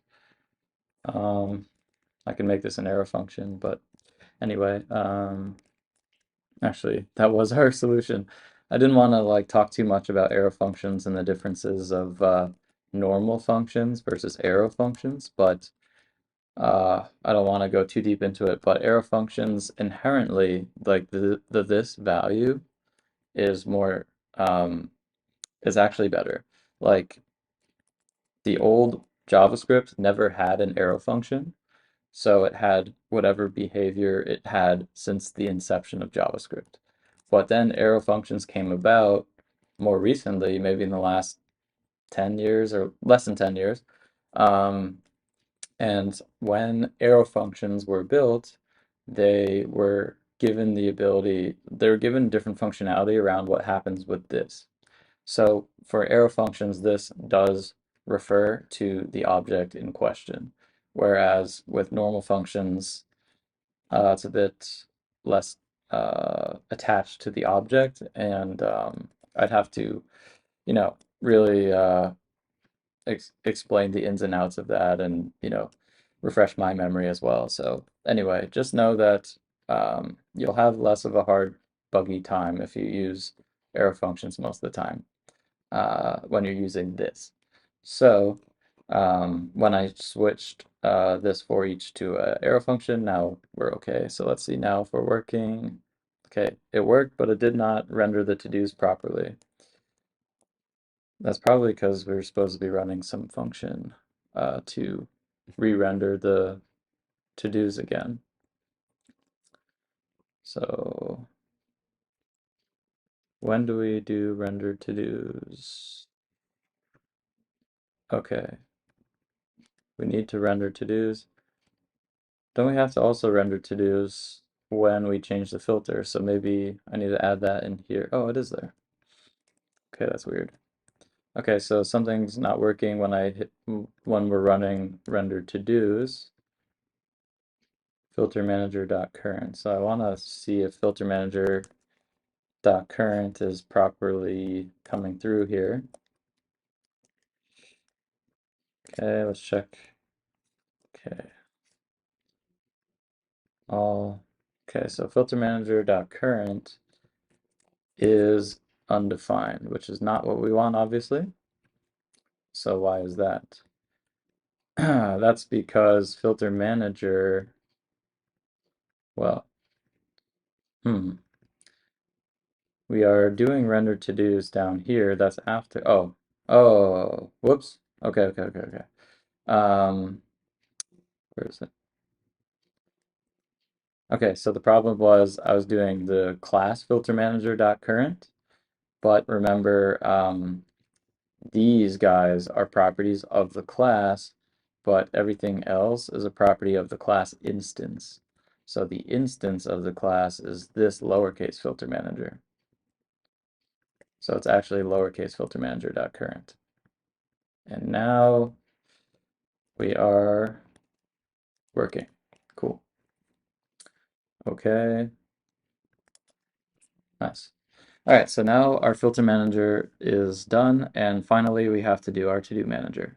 So let's do our to-do manager class right down here. And we're going to want all these class names.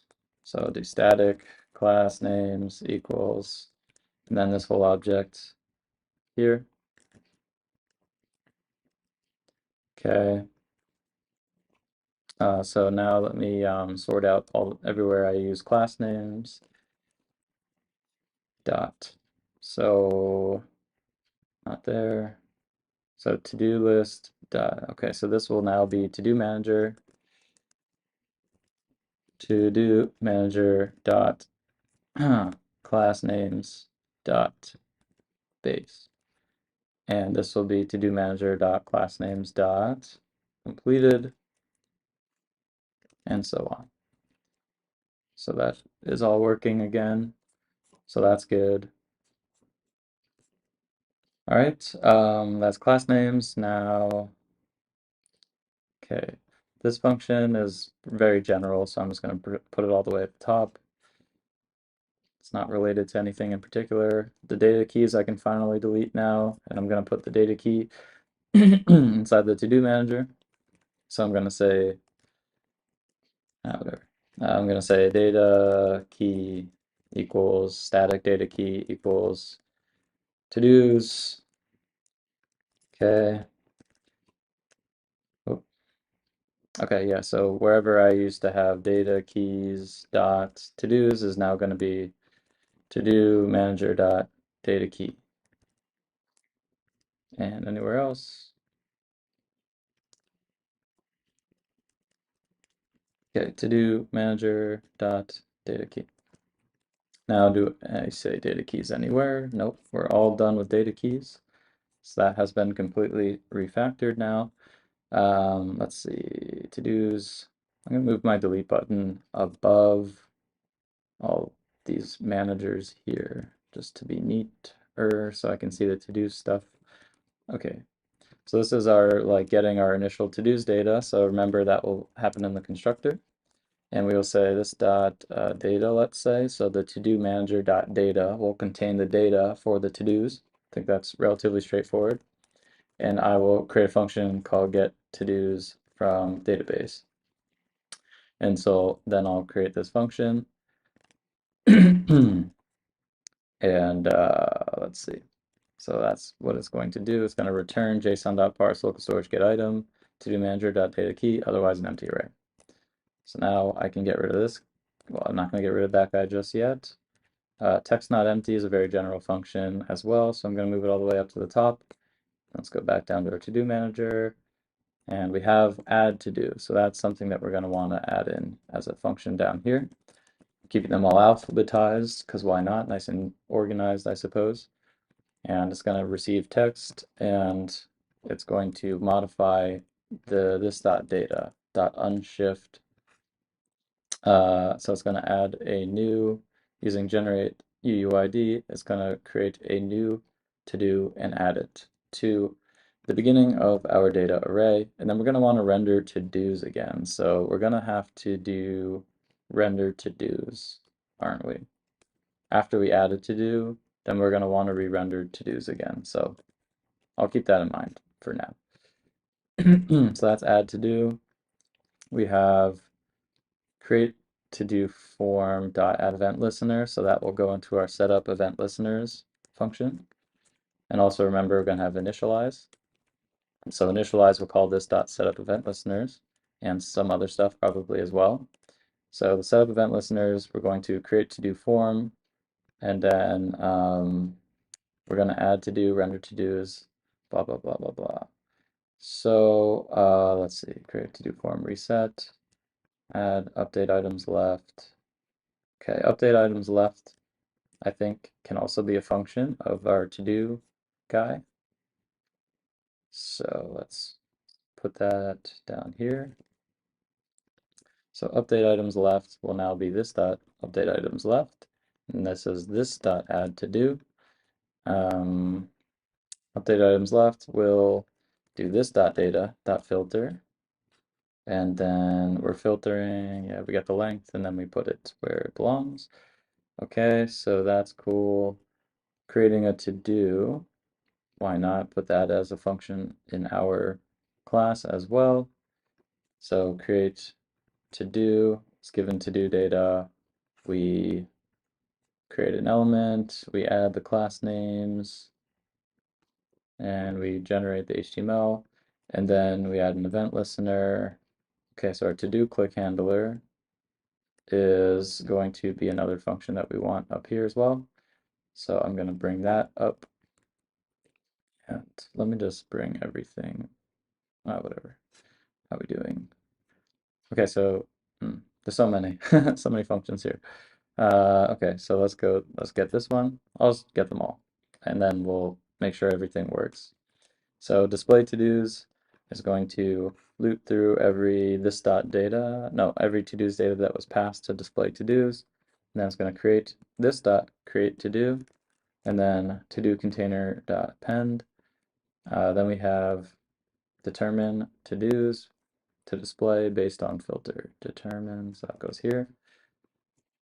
And we need okay, so we're gonna need the filter manager.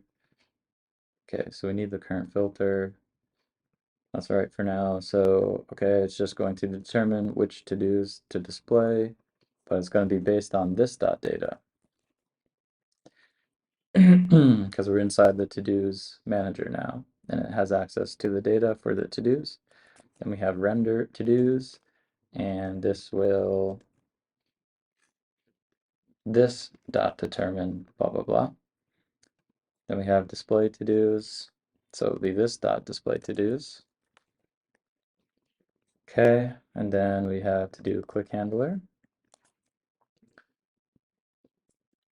So let's see, to-dos data is actually this dot data now. This dot data again. Click to do data, click to do data. Then we update items left, so it's going to be this dot update items left. It's going to be this dot render to dos, and then we're going to set in local storage.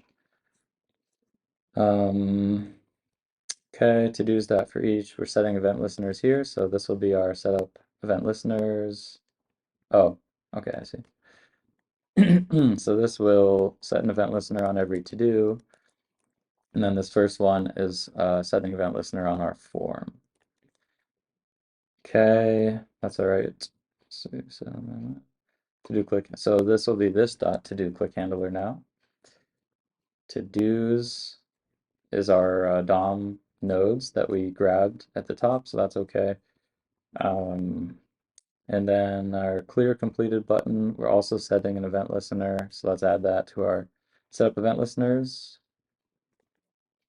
Clear completed button, just keeping these alphabetized even.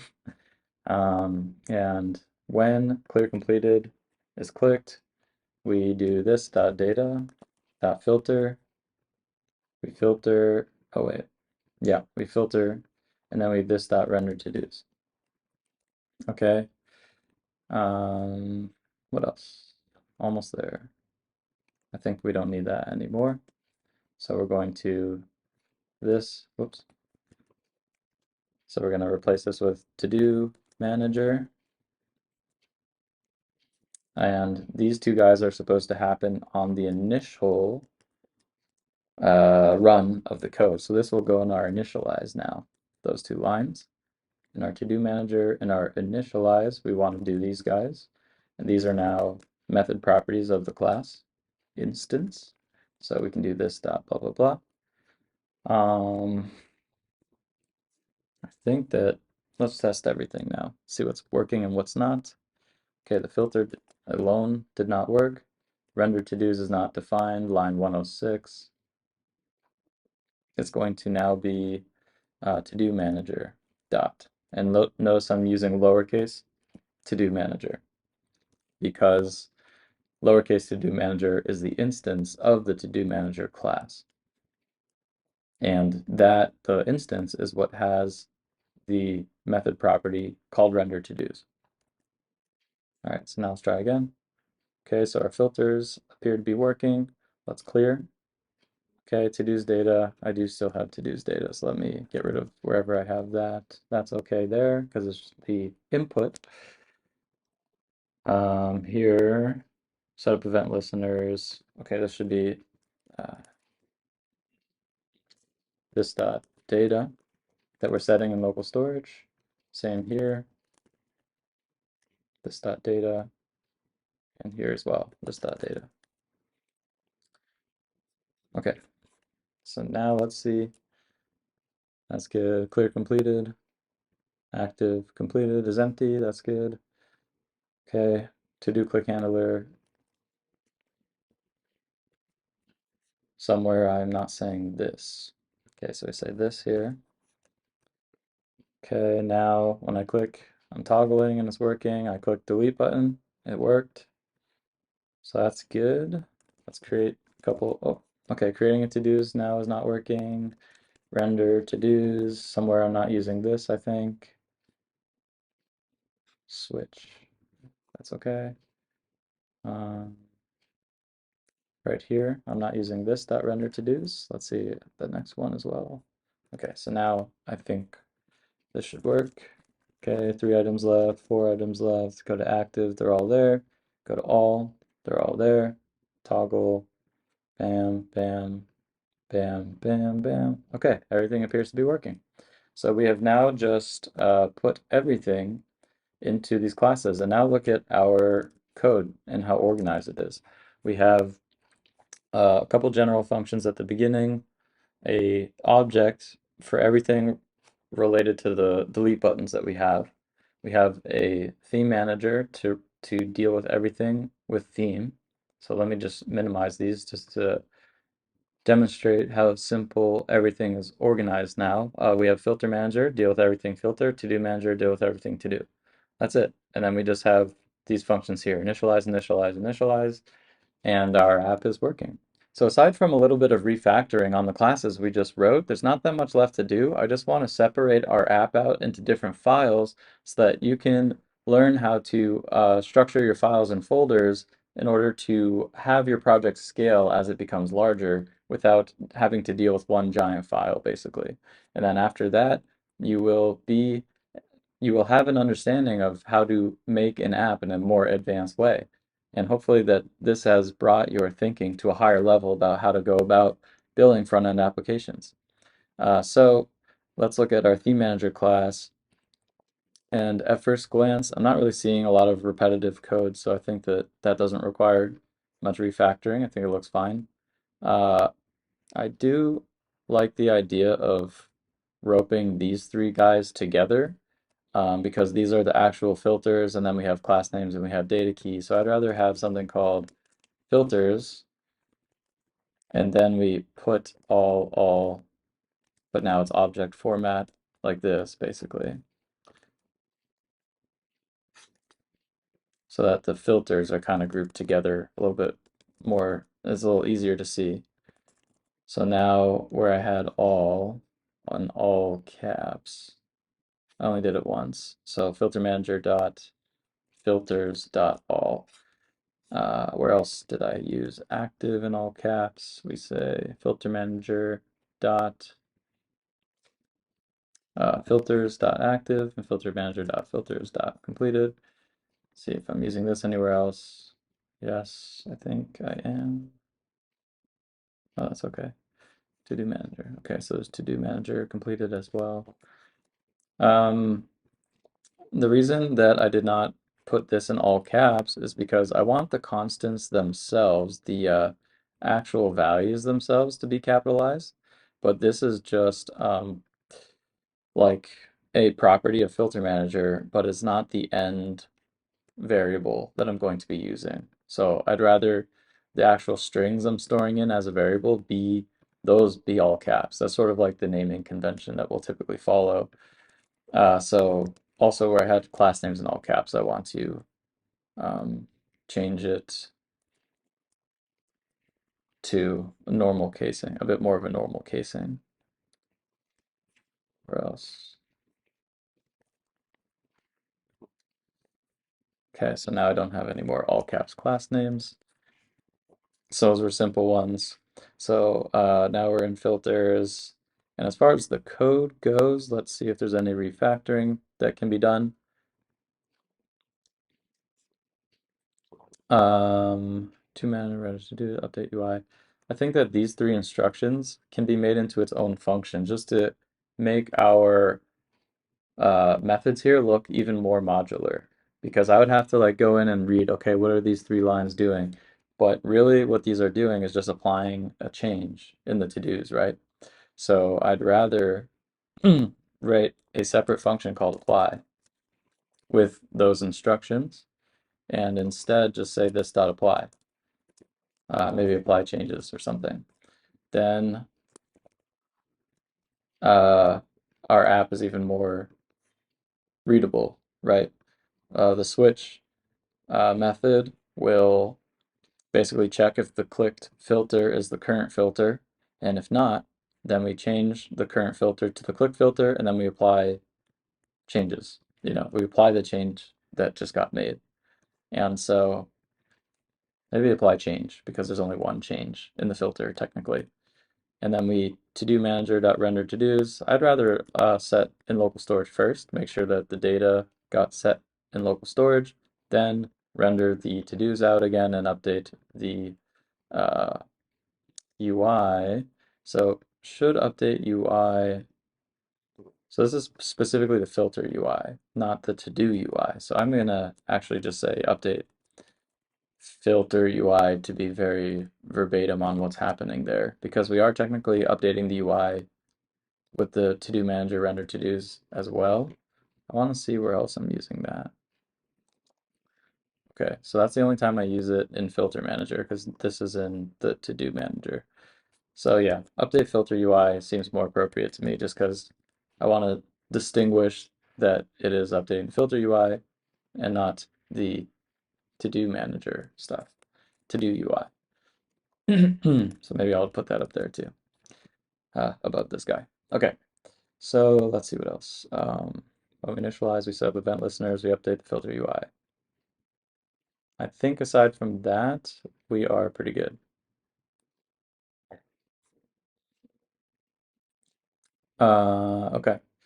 I think that that is adequate for the filter UI refactors. Now TodoManager, I'll probably have a little bit more. Let's see. So I want to see add to do, because I think that after we add to do, we're going to want to apply the change that we just made, right? So that could be part of the add to do function. This dot render to dos. So when we add a to do, then we render the to dos out again. We update the items left again, and we store the new data in the database.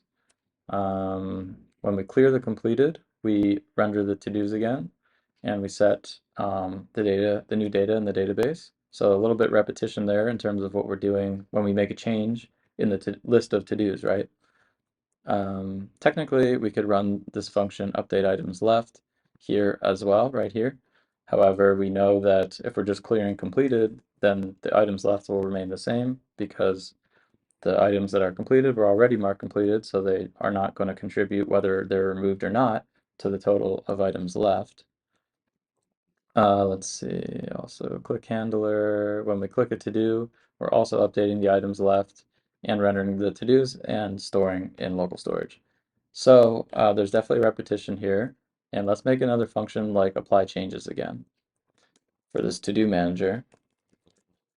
And what the apply changes function will do is simply render the to-dos, update the items left, and store in local storage. And then we can just use that across anytime we change the data. We store the new data in local storage, we render the to-dos out again, and we update the items left that we see. So now instead of those 3 lines everywhere, I can just say this dot apply. Right here, say this dot apply changes. And also, I can actually, in add to do, I can say this dot apply changes. So after I add a to do, I do this dot apply changes. And now I don't even have to say this here. I just say add to do. And then all the changes are just going to happen there. Here, say this dot apply changes.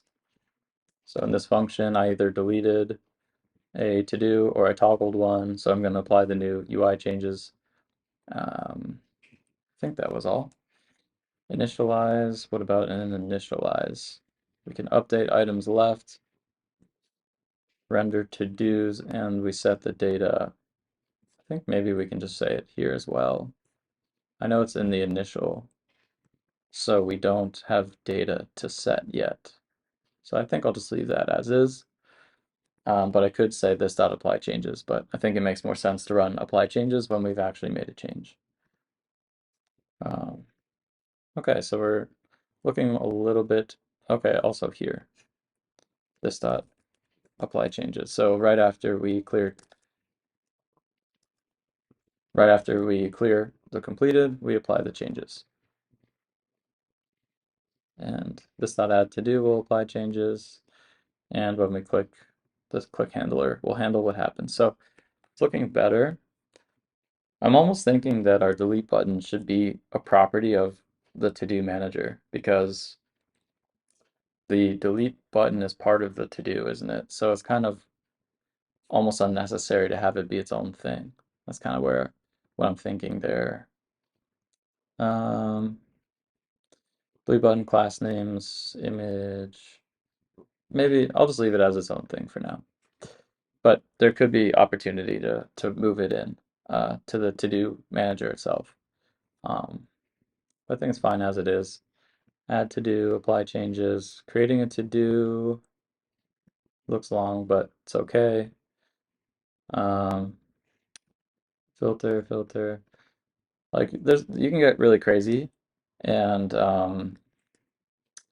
like make a method with this and this so that you don't even have to read what this is doing. You can give it a function name saying filter to-do data for not completed, like get that, maybe you call it like get active tasks, and this will be called get completed tasks.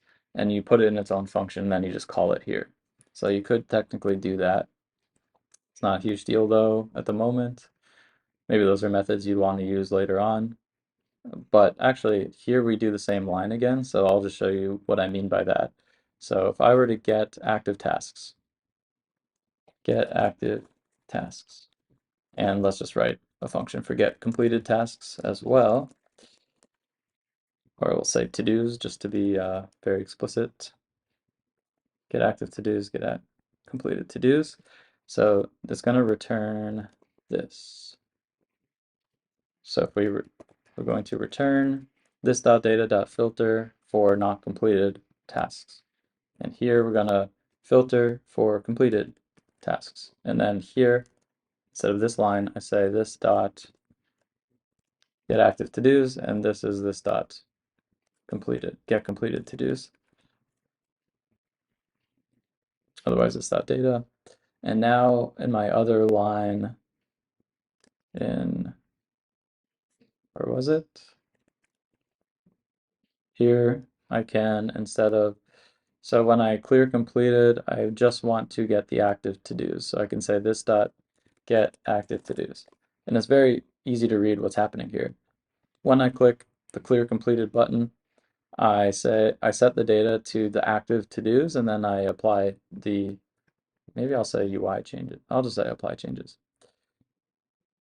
So that's if you want to get even crazier with separating out functions and stuff.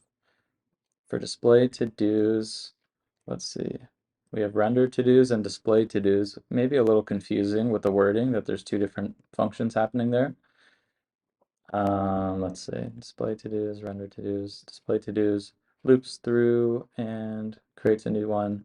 I don't want to spend too much time on the refactoring. I want to get to the next thing so that this video is not even longer than it already will be. So,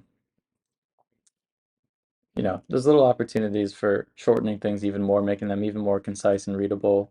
Maybe this can be a function, you know, just so that you don't have to go in and read exactly all the instructions, you know.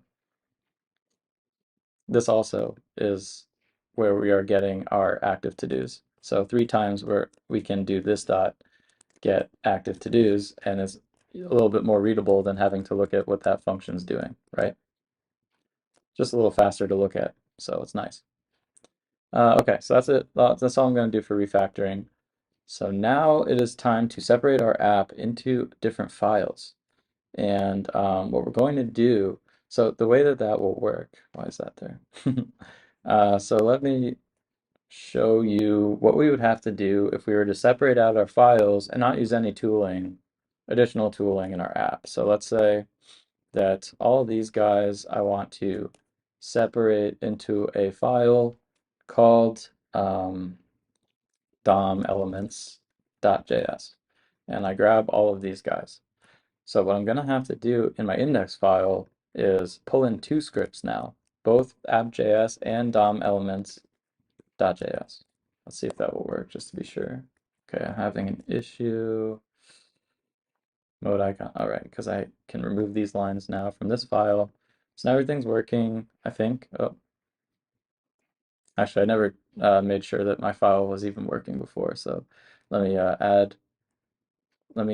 take out the adding of that script for a moment and bring the code that I had back in my one file because I need a debug here. So clicked filter is not defined on line 89. Line 89, click filter. Oh, okay. Click filter, home switch. We apply change. When we apply the change, we have this.current. So it should just be this.current because this.current has already changed. So that should be okay now. Okay, so everything is working. So now let's separate stuff out again. So I'm going to delete all this stuff. In my HTML file, I'm going to pull in the DOM elements.js, and now everything should be working still.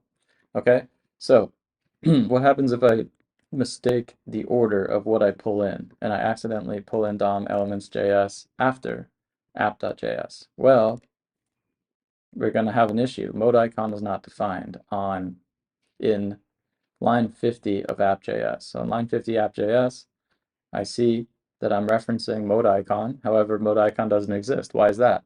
Well, I'm pulling in DOM elements after app.js. So app.js is running before DOM elements has ever even reached our project. So you run the risk without any proper tooling of importing your JavaScript in the wrong order, and they're referencing things from each other. So that's a little bit dangerous there. The other downside is it takes time. Every time that your browser needs to fetch a new document to, you know, make up your app, the longer it will take to load your app. So if we break out our project into hundreds of files, because we've written so much code that it would be too hard to maintain if it were all in one file, then we would have to do like 100 imports and 100 of these lines of script, you know, and it would take a long time for our app to load, and that's not efficient at all. What if somebody's network goes out, you know, for example? Much better to only do one import. So, and by import, I just mean one script tag here. So how do we do that? Well, in JavaScript, what we can do is separate out files and import and export stuff into these files. So basically, we initially have one app.js file, but we can break it out into different files and import everything from those other files into our app.js file. And then we would need a tool that we're going to use and install now called Webpack to bundle all of these files via their import and export statements. Like the tool Webpack will know the linkages between all the different files in our app, so it can bundle all of the files that we created back into one. And in the process, it will actually minify our JavaScript, so you'll see what that looks like too. But basically, what we're going to want to do is like export all of these variables, import all of them,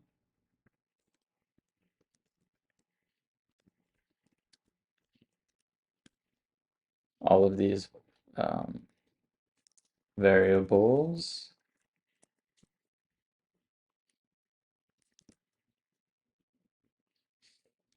Na, na, na, na, into app.js, and then the bundler, now that it sees that here we're exporting these guys and here we're importing them, it knows that when it's bundling, it can put all that stuff that's exported here into this file right here. So basically, when we're importing mode icon, it's going to grab this from the DOM elements file. And basically, the Webpack is going to do this bundling, and we're going to run like a Webpack command that's going to do this bundling for us. I say delete buttons. Oh, it's going to do this bundling. Do we ever use delete buttons? Sorry, I'm getting distracted. Webpack is going to do all this bundling for us. I don't think I need delete buttons, so I'm just going to remove it. Sorry, Webpack is going to do all the bundling for us. And so basically, we're going to bundle all of our JavaScript files into one before we ever run our project.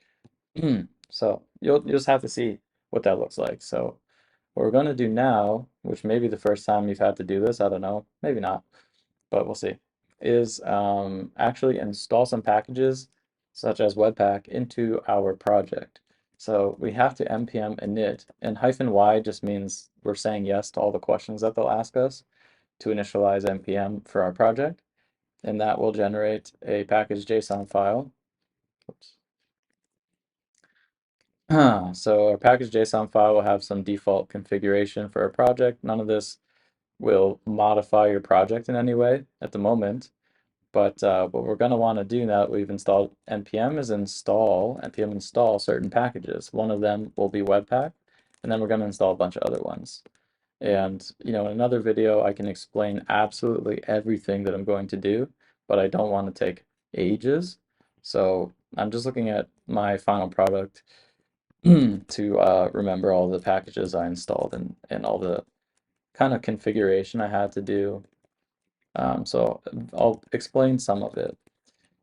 I will explain what each of these guys I'm installing is going to do, but for now I'm just installing them all at once to save a little time. So I did Webpack, and then Webpack, CLI, and Webpack dev server. Okay, so I'm installing all these packages.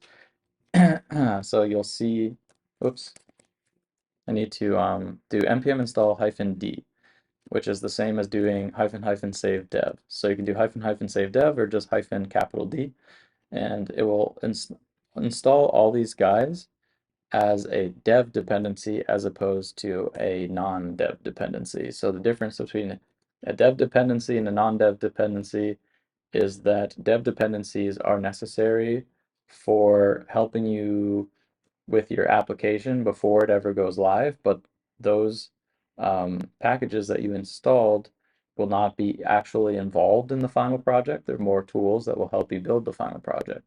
And then the normal dependencies that are not dev dependencies are actually packages that you're installing that you're actually using in your application code. So this is code we're installing that's going to help us build our application, but the code that we're installing will not actually be part of our end result application. Hopefully that made sense. It'll take a minute to install depending on your internet speed. And when you install packages, you'll see this node modules folder appear. And this is basically all the code for all the packages that you installed. So the packages that you installed are actually installing other packages in order to run. So when you npm install the packages you want, you're also installing all the packages that your packages need, which is why there's so many folders here. Every folder here is a different package, basically. The node modules folder is necessary for your project. However, you don't need to commit it into GitHub. There's so much stuff here, and every time you add a new package or something, or you update a package, because packages have versions, and you'll want to update your packages over time as they update, you won't want to keep committing the changes in your node modules into GitHub. Basically, your package.json has a list of all the dependencies. So at any point in time, all you have to do is npm install, and it's going to install all the dependencies that are listed in your package.json file. So if I'm another coder who's working with you on this project, and you push to GitHub, you push this package.json file up to GitHub, I can just run on my computer npm install, and it's going to install the exact same folder node modules as you have on your computer.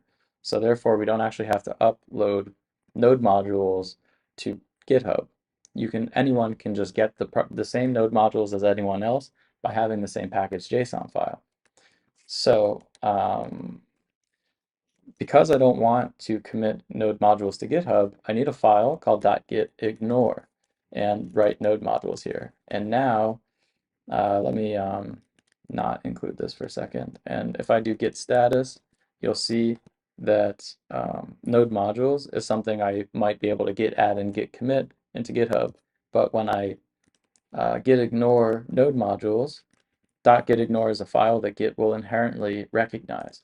And when I git status now, you don't even see node modules here as possibly addable to get to a git commit and eventually a git push. So if I were to just blanket like git add everything, then if I git status, you'll see like I just added everything here except node modules. In fact, you'll see node modules grayed out, which means that it won't be won't ever be part of the Git history when you're adding and committing and stuff. So that's git ignore.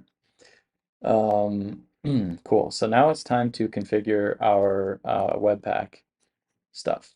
So Webpack again is what's going to help us bundle these two files together. And it's typical, because we're going to have a lot of different JavaScript files, it's typical to put all of our code files that are very important to our app in an SRC, which stands for source, what was meant to be a folder. New folder, SRC. So we put our JS files into our folder SRC. Okay, cool. So now also in package.json, you'll see main here, and you just want to say source at app.js now. And also in our index file, when we're pulling in these guys, it'll actually be source DOM-elements and source app.js now. Okay, so now we're going to get into the actual configuration of Webpack so that it's going to combine these two JavaScript files into one before our app ever gets deployed. And you'll see what that means as I go through it. In order to configure the settings you want for Webpack, you need this file called webpack.config.js. And I guess I'll just copy and paste this all in and try to explain it. So we installed, as well as Webpack itself, these packages called HTML Webpack plugin, Copy Webpack plugin, and these guys are basically plugins into Webpack. So they're packages that plug in to the Webpack package, potentially, if you want to use them. So first of all, there's an entry point for Webpack to know what the main JavaScript file is. So app.js is the main JavaScript file. It's where I'm importing stuff from all my other files. They all get imported into app.js. So that's my entry point JavaScript file. The output you'll see in just a second. So I'll show you that in just a second. Actually, I want to pull up my package.json again. So I'm going to copy these scripts in that I had before into my package.json. So in package.json, there's something called scripts, which basically allow you to run npm run blah, blah, blah commands in your command line. And it basically, if I npm run build, it's going to run whatever I define here. If I npm run start, it's going to run whatever I defined between quotes here. So that's what scripts are. I'll get into them in just a second. I just wanted to copy those over. And you'll see what output is in just a second. Development mode is not something we need to really concern ourselves with right now, but we are developing right now. We're not actually making production code, but we're not like deploying our app live necessarily. We're just developing on our app right now. And here's where I'm using those plugins that I just imported from the packages before. So the HTML Webpack plugin here, basically, I'll show you, I'll get back to those in just a second. There's also in your Webpack config.js a section called module and then rules, and this is where you define certain rules for how Webpack is going to interact with your project effectively.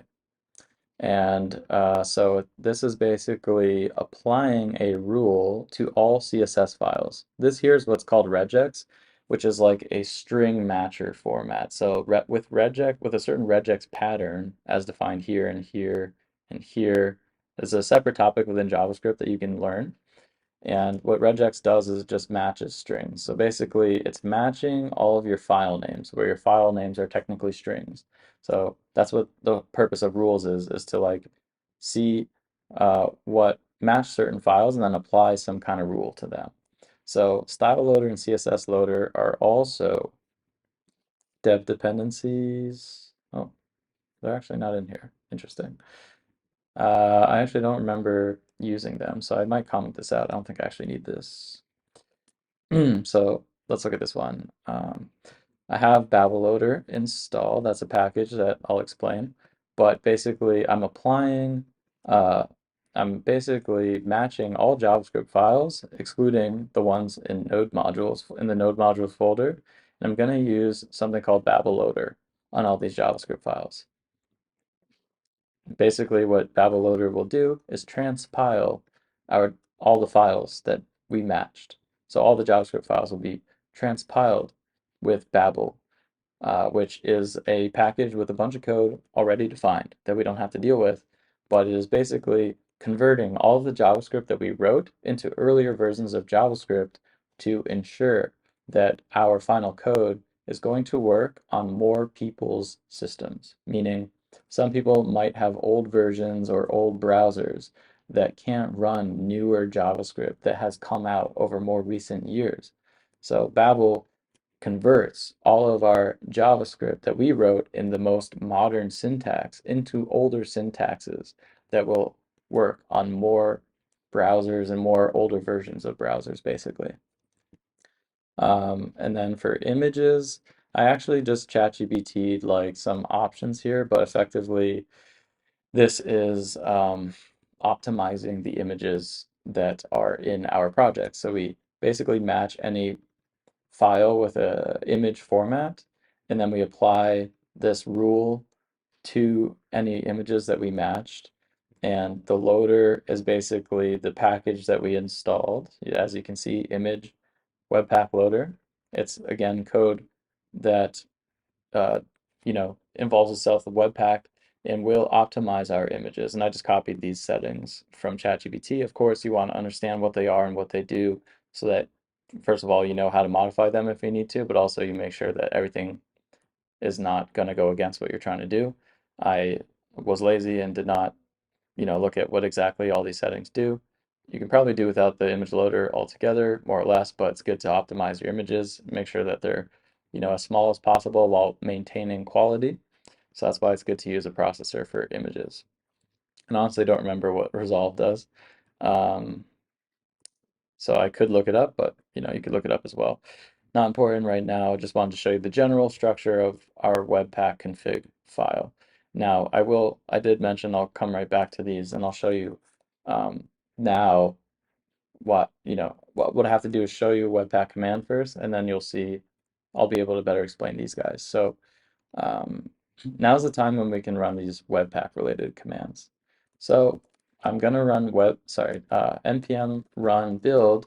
And what that's going to do is run Webpack. It's actually, this command will set the mode to production. So remember in our Webpack config, we said mode development, but actually doing this will mean production. And all changing mode to production will do is it will minify our JavaScript code. So you'll see what that looks like in just a second. So we're going to basically, what this will do is everything we configured in here, and also it will copy the index HTML file into a folder called dist. So let me explain that as well. So I guess let me run the command first and then I'll show you what I was doing. Let's make sure it even works. All right, cool. So what did not exist before that exists now is this dist folder. And in this dist folder, we have our images, we have our index HTML, our style CSS, and a bundle.js. So this is actually the JavaScript that we wrote in these two files bundled into one file, and remember what I said before, minified, which is why it looks all shrunk like this. Everything's in technically like one line almost, right? That's minified code.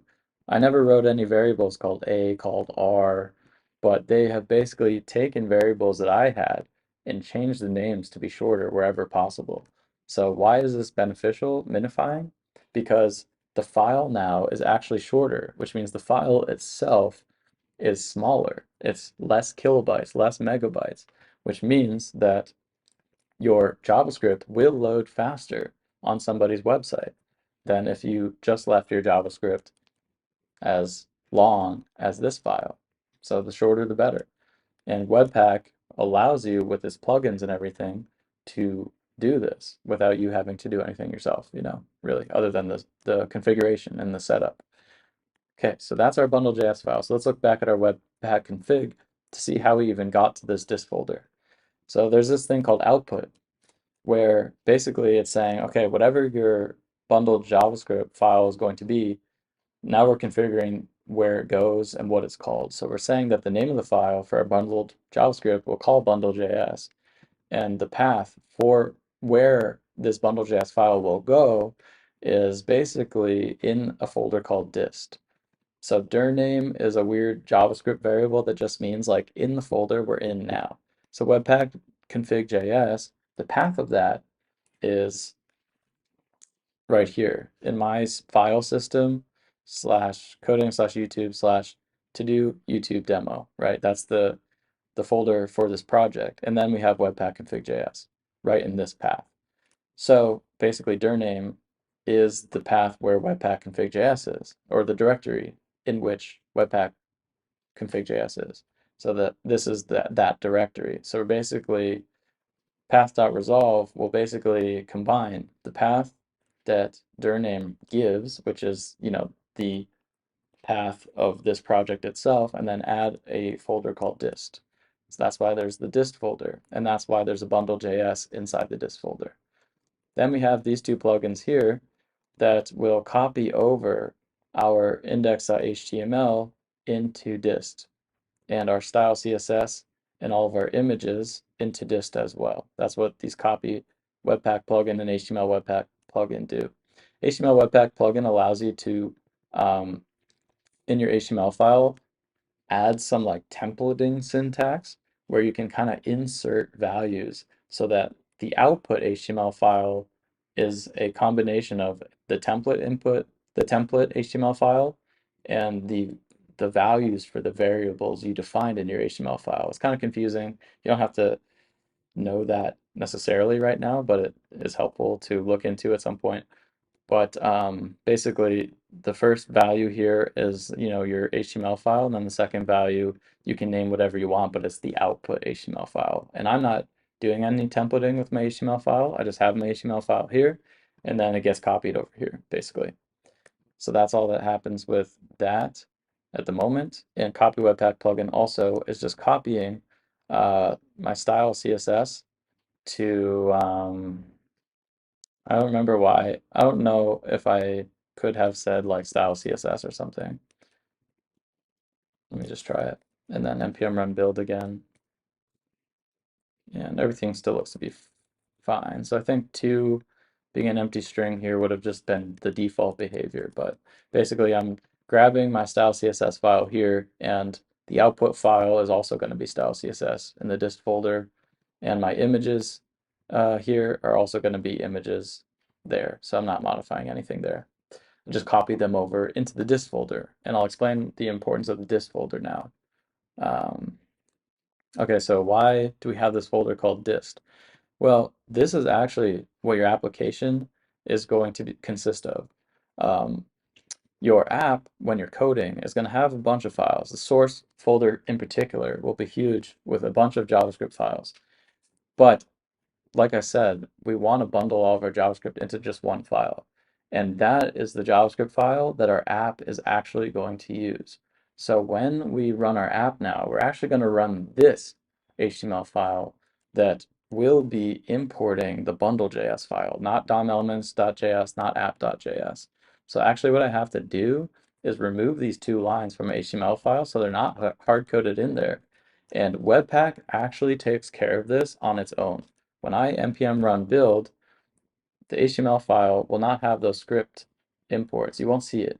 But what Webpack will do behind the scenes is basically add script source equals bundle.js. So now our HTML file will just be pulling in that one bundle file. And you can do similar things with CSS and stuff too. So that is the importance of the dist folder, is that's the code that will actually be the code for your live application. So how do we actually run our app now from the dist folder and not this guy? Well, in our package.json, we have a command called, we just say npm run start, but what that's actually running is the command called webpack serve open mode development. So we're basically opening our project in development mode, and that's how our project is going to run now. And not everything's working perfectly. Okay, why can't I? Okay, so appears to be working generally. Let's see. Okay, I think I noticed that it wasn't working absolutely perfectly, so we'd have to debug that. But I just wanted to show you that, okay, when we npm run start, we're running webpack serve. Webpack serve knows to run your project from the dist folder effectively. So that's what's actually happening. So let me see if I can prove that. Let me refresh. So as you can see in the network tab of developer tools, you can see the files that are getting imported into the browser. And you can see that there's only one JavaScript file getting imported into the browser. And you'll see also that when I webpack serve, the application is hosted at localhost port 8080, localhost meaning your computer, which is the IP address for localhost is 127.0.0.1. So when I did open with live server earlier on my HTML file, it was port 5500. So it's technically still deployed here as well. And if I were to show you the network tab, okay, it's messed up because I took out those import statements on my HTML, but let's say I bring them back. As you can see in my network tab, I'm importing two JavaScript files, right? So that's an indication that this is like our original HTML file. But notice when I do the Webpack one, it's pulling in bundle.js. So clearly this command that we're running here to run our project called npm run start, which is doing Webpack serve open module mode development, that is loading the code that we have in our dist folder. So it's going to load faster because it's loading this bundle.js file, which has been technically pre-processed, right? We process with npm run build. We combine all of our JavaScript files, we minify them, output them as bundle.js. Then we can say npm run start and serve our new code that is shorter and minified and efficient with only one import of the JavaScript file into index.html. So hopefully that made some sense. I can always do another video on Webpack in more detail. But at this point in time, I think it is good to just talk about how to organize our files and folders to make our code nice and modular as much as possible. and then I will be done with the video, and you'll be a much better programmer than you hopefully were previously. So first things first, in this file, we have two functions here that are very general. We can use them across the board in our project whenever we want to check if certain text is empty, or if we ever want to generate a UUID, we can reference these functions. So they're very general, not specific to any specific part of our application.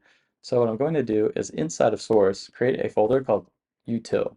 I don't remember if it's util or utils is more common, but it just means utility.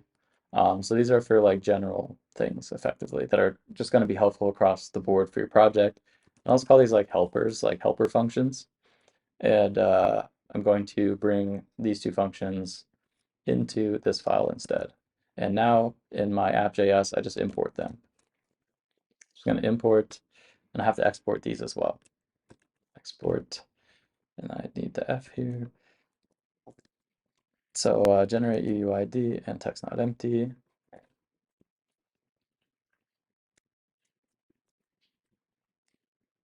From dot slash utils.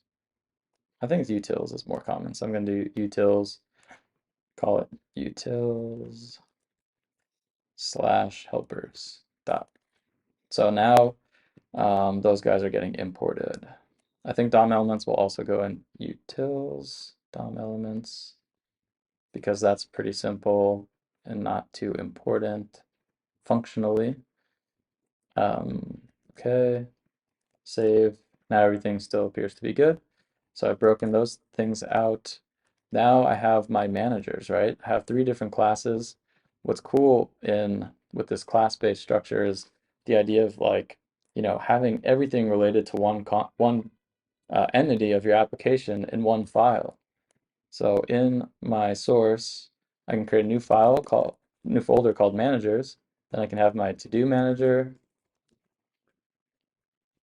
.js, my filter manager.js, and my theme manager.js. And so I can now isolate all of the stuff about theme manager into one file. Everything regarding theme, I can isolate everything regarding filter. So instead of writing all class theme there, I can just import.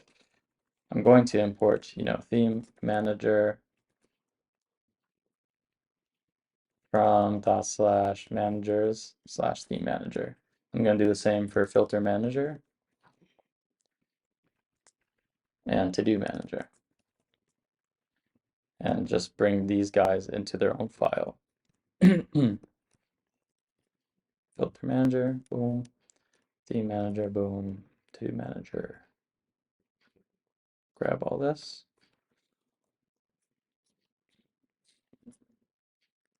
Put it here. And we have to export as well.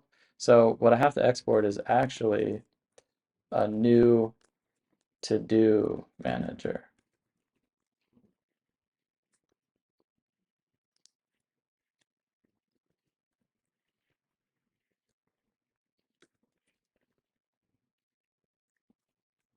To-do manager.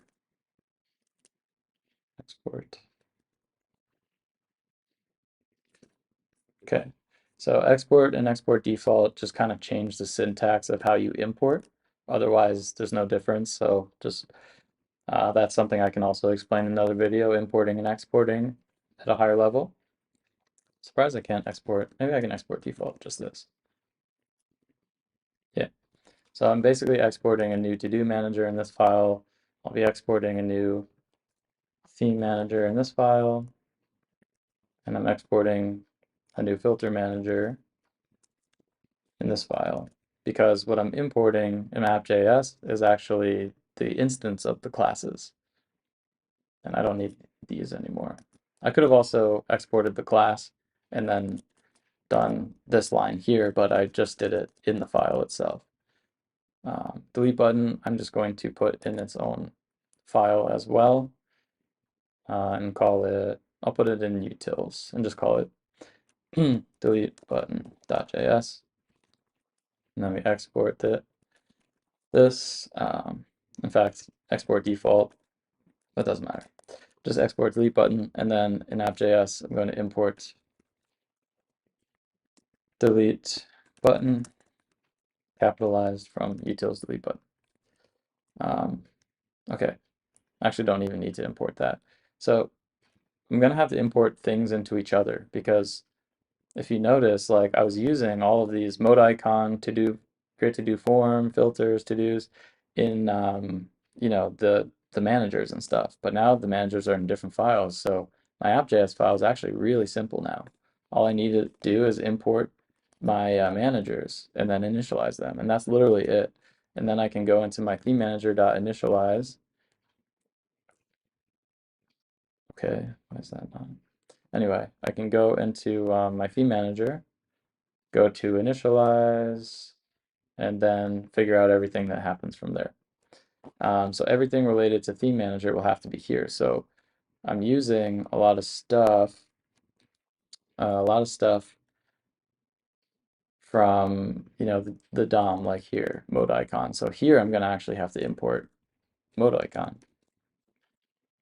from, and where is it? It's actually outside of here, inside of utils, inside of DOM elements.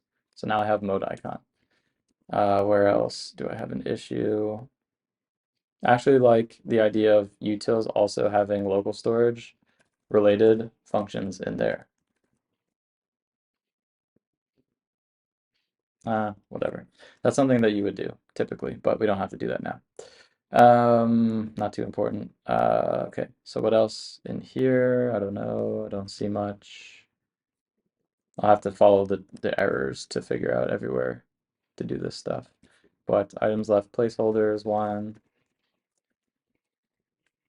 from // utils slash DOM elements. What I can do actually is just, it's faster, is copy this. Actually copy all of this and paste it at the top of every file, and it will gray out whatever I don't actually use in the file. So all this I don't use in the file, so that's fine. TodoManager, I'm just going to import everything, and you'll see that this is like a lighter blue and this is a more faded out one. So this one I actually don't use in this file. That's how I just decide, figure out what to keep as an import and what to delete.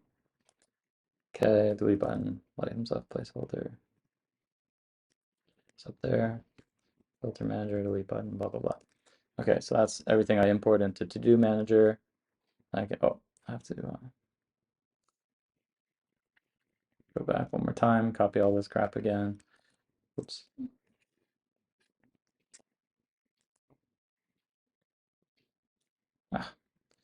The problem is I used Command X and that will copy stuff. So, okay, I'm gonna paste all this up here, paste, I don't need that here, so that's fine. Okay, so I don't use any of this. Don't use that, don't use that, don't use that, don't use that.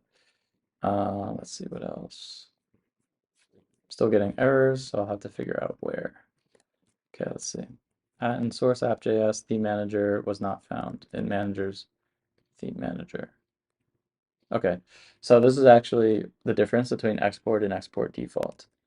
Is I should be able to just export though, so I shouldn't even have to worry about this. Why is that not okay? Anyway, export default, I don't know why it's not letting me just do export. Export and export default just mean that a default export you don't need these curly braces for. That's the short answer anyway. So if I export default from those files, I'm just exporting those managers. I don't need the curly braces. So it's possible to have a file where you export stuff and export default things, but you can actually only export default one thing. So basically that's typically the principal thing that you're exporting that you won't need curly braces for, but everything else kind of gets roped into an object. And that's why our imports look like this, because let's look at where we're importing a bunch of stuff from the DOM elements. So when we, in this DOM elements file, we're exporting all these things. What it actually exports is an object that says mode icon this, or mode icon, you know. So this is like the object that it exports. And then when we're importing, we are actually destructuring that object. So we're pulling out each property of the object and setting it to a variable with the same name. So if you don't understand that, look up object destructuring. Okay, so let's see. Where we have an error now in FilterManager, we have an error that we can't resolve. Filters from util. Can't resolve managers to do manager. Okay, so the paths are wrong here. To get to filters, we have to go outside and then inside utils, then inside DOM elements. And we're in the managers folder already, so we just have to do /TodoManager, check TodoManager. We don't need /managers, and we need /utils, and /utils, and /utils. Okay, almost there. ThemeManager, do we do any? That one's fine. FilterManager, TodoManager wasn't found because I'm using curly braces, but as a default export. And TodoManager, when I import FilterManager, it's a default export. So I don't want the curly braces. And finally, we are back to normal again, I think. And our app hopefully is still working. All right, cool. So everything has been broken up into logical folders that will help you as you grow this project, and as you modify and add to these managers that already exist, like you add more functionality to to-dos, all you have to do is locate the to-do manager file, and then inside of here you just mess around with everything in this one file is related to the to-do manager, so it's really organized. So at this point, if you ended the video, you will have learned a lot and you will be really rock solid if you really internalize this stuff and utilize it in your own projects. However, there is an important issue, one more issue with what we have right now that has to be explained. But if you ended the video now, I'd understand. Your head's probably exploding at this point. But last little thing is that if you notice our to-do manager and our filter manager, FilterManager imports TodoManager, TodoManager imports FilterManager, and inside of TodoManager, we're using FilterManager right here while we're rendering our to-dos, we have to figure out what the current filter is. And in our FilterManager, we're referencing TodoManager. When we are applying a change in the filter, we have to re-render our to-dos again, right? So the problem potentially with this is what's called like circular referencing. They're both referencing each other. And at the moment, our app is working, but as you add more features, you run the risk of there being some timing issue because they're both depending on each other, so there could be some issues that you can't foresee so well. So it's better to decouple them a little bit more. And that's the last thing we're going to do is instead of in our filter manager using TodoManager's render to-dos, we're going to define our own render to-dos inside a filter manager and have a way to basically copy the functionality from TodoManager into FilterManager, so FilterManager no longer depends on the To-Do Manager. Basically, whenever we change the filter, we're going to set the new filter in local storage, we're going to update the filter UI, and then we are going to re-render the to-dos just as we normally would, except we won't technically rely on TodoManager for it. That's just going to break up our managers a little bit more so they're not as dependent on each other. So how are we going to do that? Well, we're going to have a function called render to-dos so that we can call this .render to-dos. But at the moment, render to-dos will have nothing. We'll have a function as well called set render to-dos. And what this is going to do is be given a to-do manager render to-dos, and we're going to say this dot render to-dos is equal to to-do manager's render to-dos. So basically we're setting render to-dos after the fact. So somehow we have to run this function and be given to-do manager's render to-dos. And so we're actually, and finally, as far as the filter manager is concerned, when we TodoManager.render to-dos, we'll actually want to, just making sure I don't use it more than once, we're going to this.render to-dos instead. So the function is now officially a part of FilterManager. And what we're basically going to want to do is copy it into FilterManager as its own function. So how do we actually run this function setRender to-dos? Well, in TodoManager, we we are also importing FilterManager and using it, right? I actually want to move that down here. It looks neater. Let me just see my imports. Okay. Check this out. Like in my filter manager, I no longer have to import TodoManager because we're going to have a way to no longer need to import TodoManager. And that, but what our solution will do is import FilterManager into TodoManager.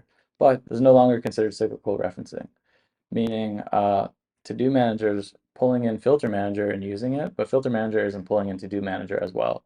So therefore, TodoManager is depending on FilterManager, but FilterManager does not have a dependency on TodoManager, and it's kind of hard to explain down the road what the problems might be.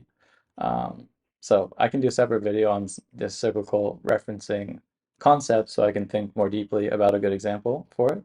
But hopefully you can sense the potential issue in the idea of a cyclical reference, and so we're essentially breaking the cycle of it, in that the to-do manager will be importing the filter manager, but not vice versa. So all that we're going to do, all that we're going to change is we're going to, when we instantiate, create a new instance of to-do manager, we pass in the instance of filter manager. So basically the filter manager is a dependency of the to-do manager. And so now this dot filter manager will be filter manager. So basically I'm setting a property called filter manager inside to-do manager. So technically we have to-do manager dot filter manager. So basically it's the filter manager that was given as a dependency of to-do manager. So anyway, what we can do now that we have a filter manager is we can set our render to-dos or whatever we called it and pass in this dot render to-dos. So basically inside of inside TodoManager, we have the functionality for rendering a to-do, and we're passing this function, this functionality, into FilterManager's setRender to-dos. So the FilterManager's setRender to-dos will now run and populate this render to-dos function. And now when we call this dot render to-dos and apply change, we will be running FilterManager's render to-dos, which is basically just a copy of TodoManager's render to-dos. But again, the benefit was that we no longer have both of them depending on each other at the same time. So we should make sure that this all works.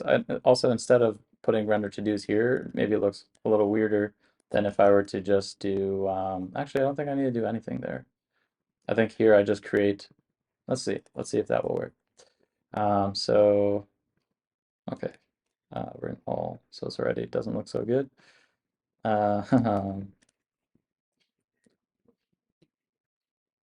Okay.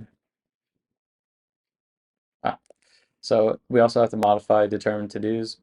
This is in TodoManager. There's a function to determine to-dos to display based on filter. And we need to pass in filter manager's current. It's actually now this dot filter manager because we now in our to-do manager have the property called filter manager, right? So we say this dot filter manager dot current. And in this function, we can say filter manager. Okay, I think I need to also import the class called FilterManager. So I can export the class itself as well and import the class called FilterManager. And I think that will fix the issue of where I actually use the class properties. Where is it? Right here. So I need this actual class to be exposed inside of TodoManager. All right, let's see if we have any errors now. Cannot read properties of undefined reading current. So something.current is not working. Step filter manager.current is not properly working. Okay, so that means that this filter manager is showing up as undefined, and you know, it's a little bit hairy looking at it, right? Because render to-dos is a function of TodoManager, but when we switch filters, we're technically running switch. Then we are, you know, switching the filter, running this apply change in the filter manager still, sending the new filter to local storage, updating the filter UI, then running render to-dos, but that function came from TodoManager. So when we are, and basically what render to-dos is these lines of code, right? They've been copied over to FilterManager effectively. So FilterManager now has this line, this.filtermanager.current, but FilterManager does not have a property called FilterManager, right? There's no FilterManager.FilterManager. We want the key term of this to refer still to TodoManager, right? And that brings up the last thing I have to do here to solve this problem, which is what I should have done from the beginning, is made all of our method properties arrow functions. Because as I touched on earlier, arrow functions, whenever you use a this inside of arrow functions, the this assumes the object that the arrow function is within, essentially. So this format, instead of the format I was using to create these method properties, is going to now associate this with TodoManager, even if those lines of code get copied over to FilterManager. This is still going to refer to TodoManager, and that should solve our issue. Let's make sure. So I'm just going to copy the other places I see this and do equals and then arrow. This needs it. Arrow. Okay, I think that's all of them. Hopefully not constructor. And then here as well, I need to do equals and the arrow. Here I need equals, then arrow. Okay, that should be all of them. So let's see how our app's working now. Okay, boom, boom, boom, boom, boom, boom, boom.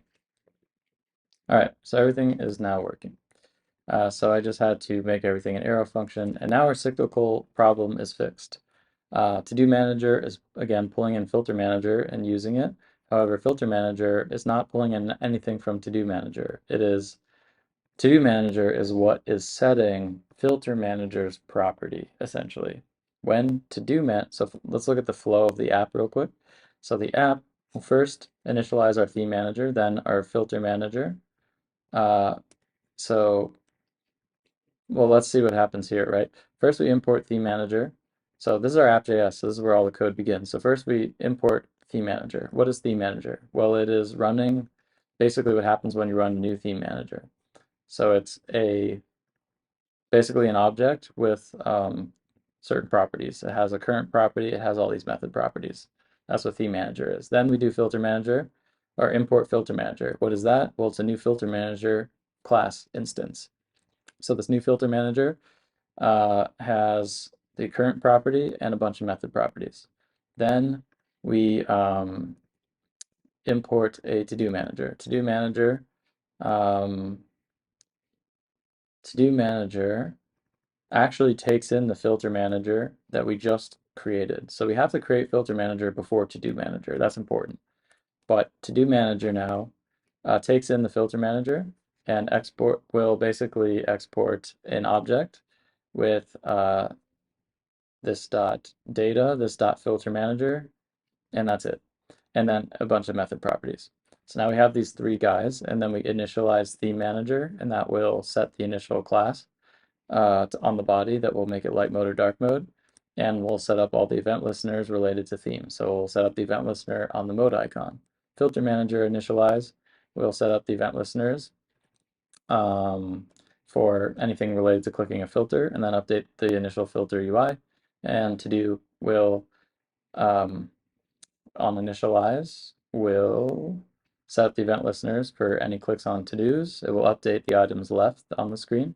and we'll render out the initial to-dos. But the last thing that I have to mention is when we imported TodoManager and therefore ran new TodoManager FilterManager. When we run new TodoManager, we run the constructor function. So that is why the new TodoManager will have a property called data, which will be the initial data coming from local storage, and it will have a property FilterManager coming from the FilterManager instance called FilterManager that we had just created. So that's actually a property of the TodoManager instance. And we run this line.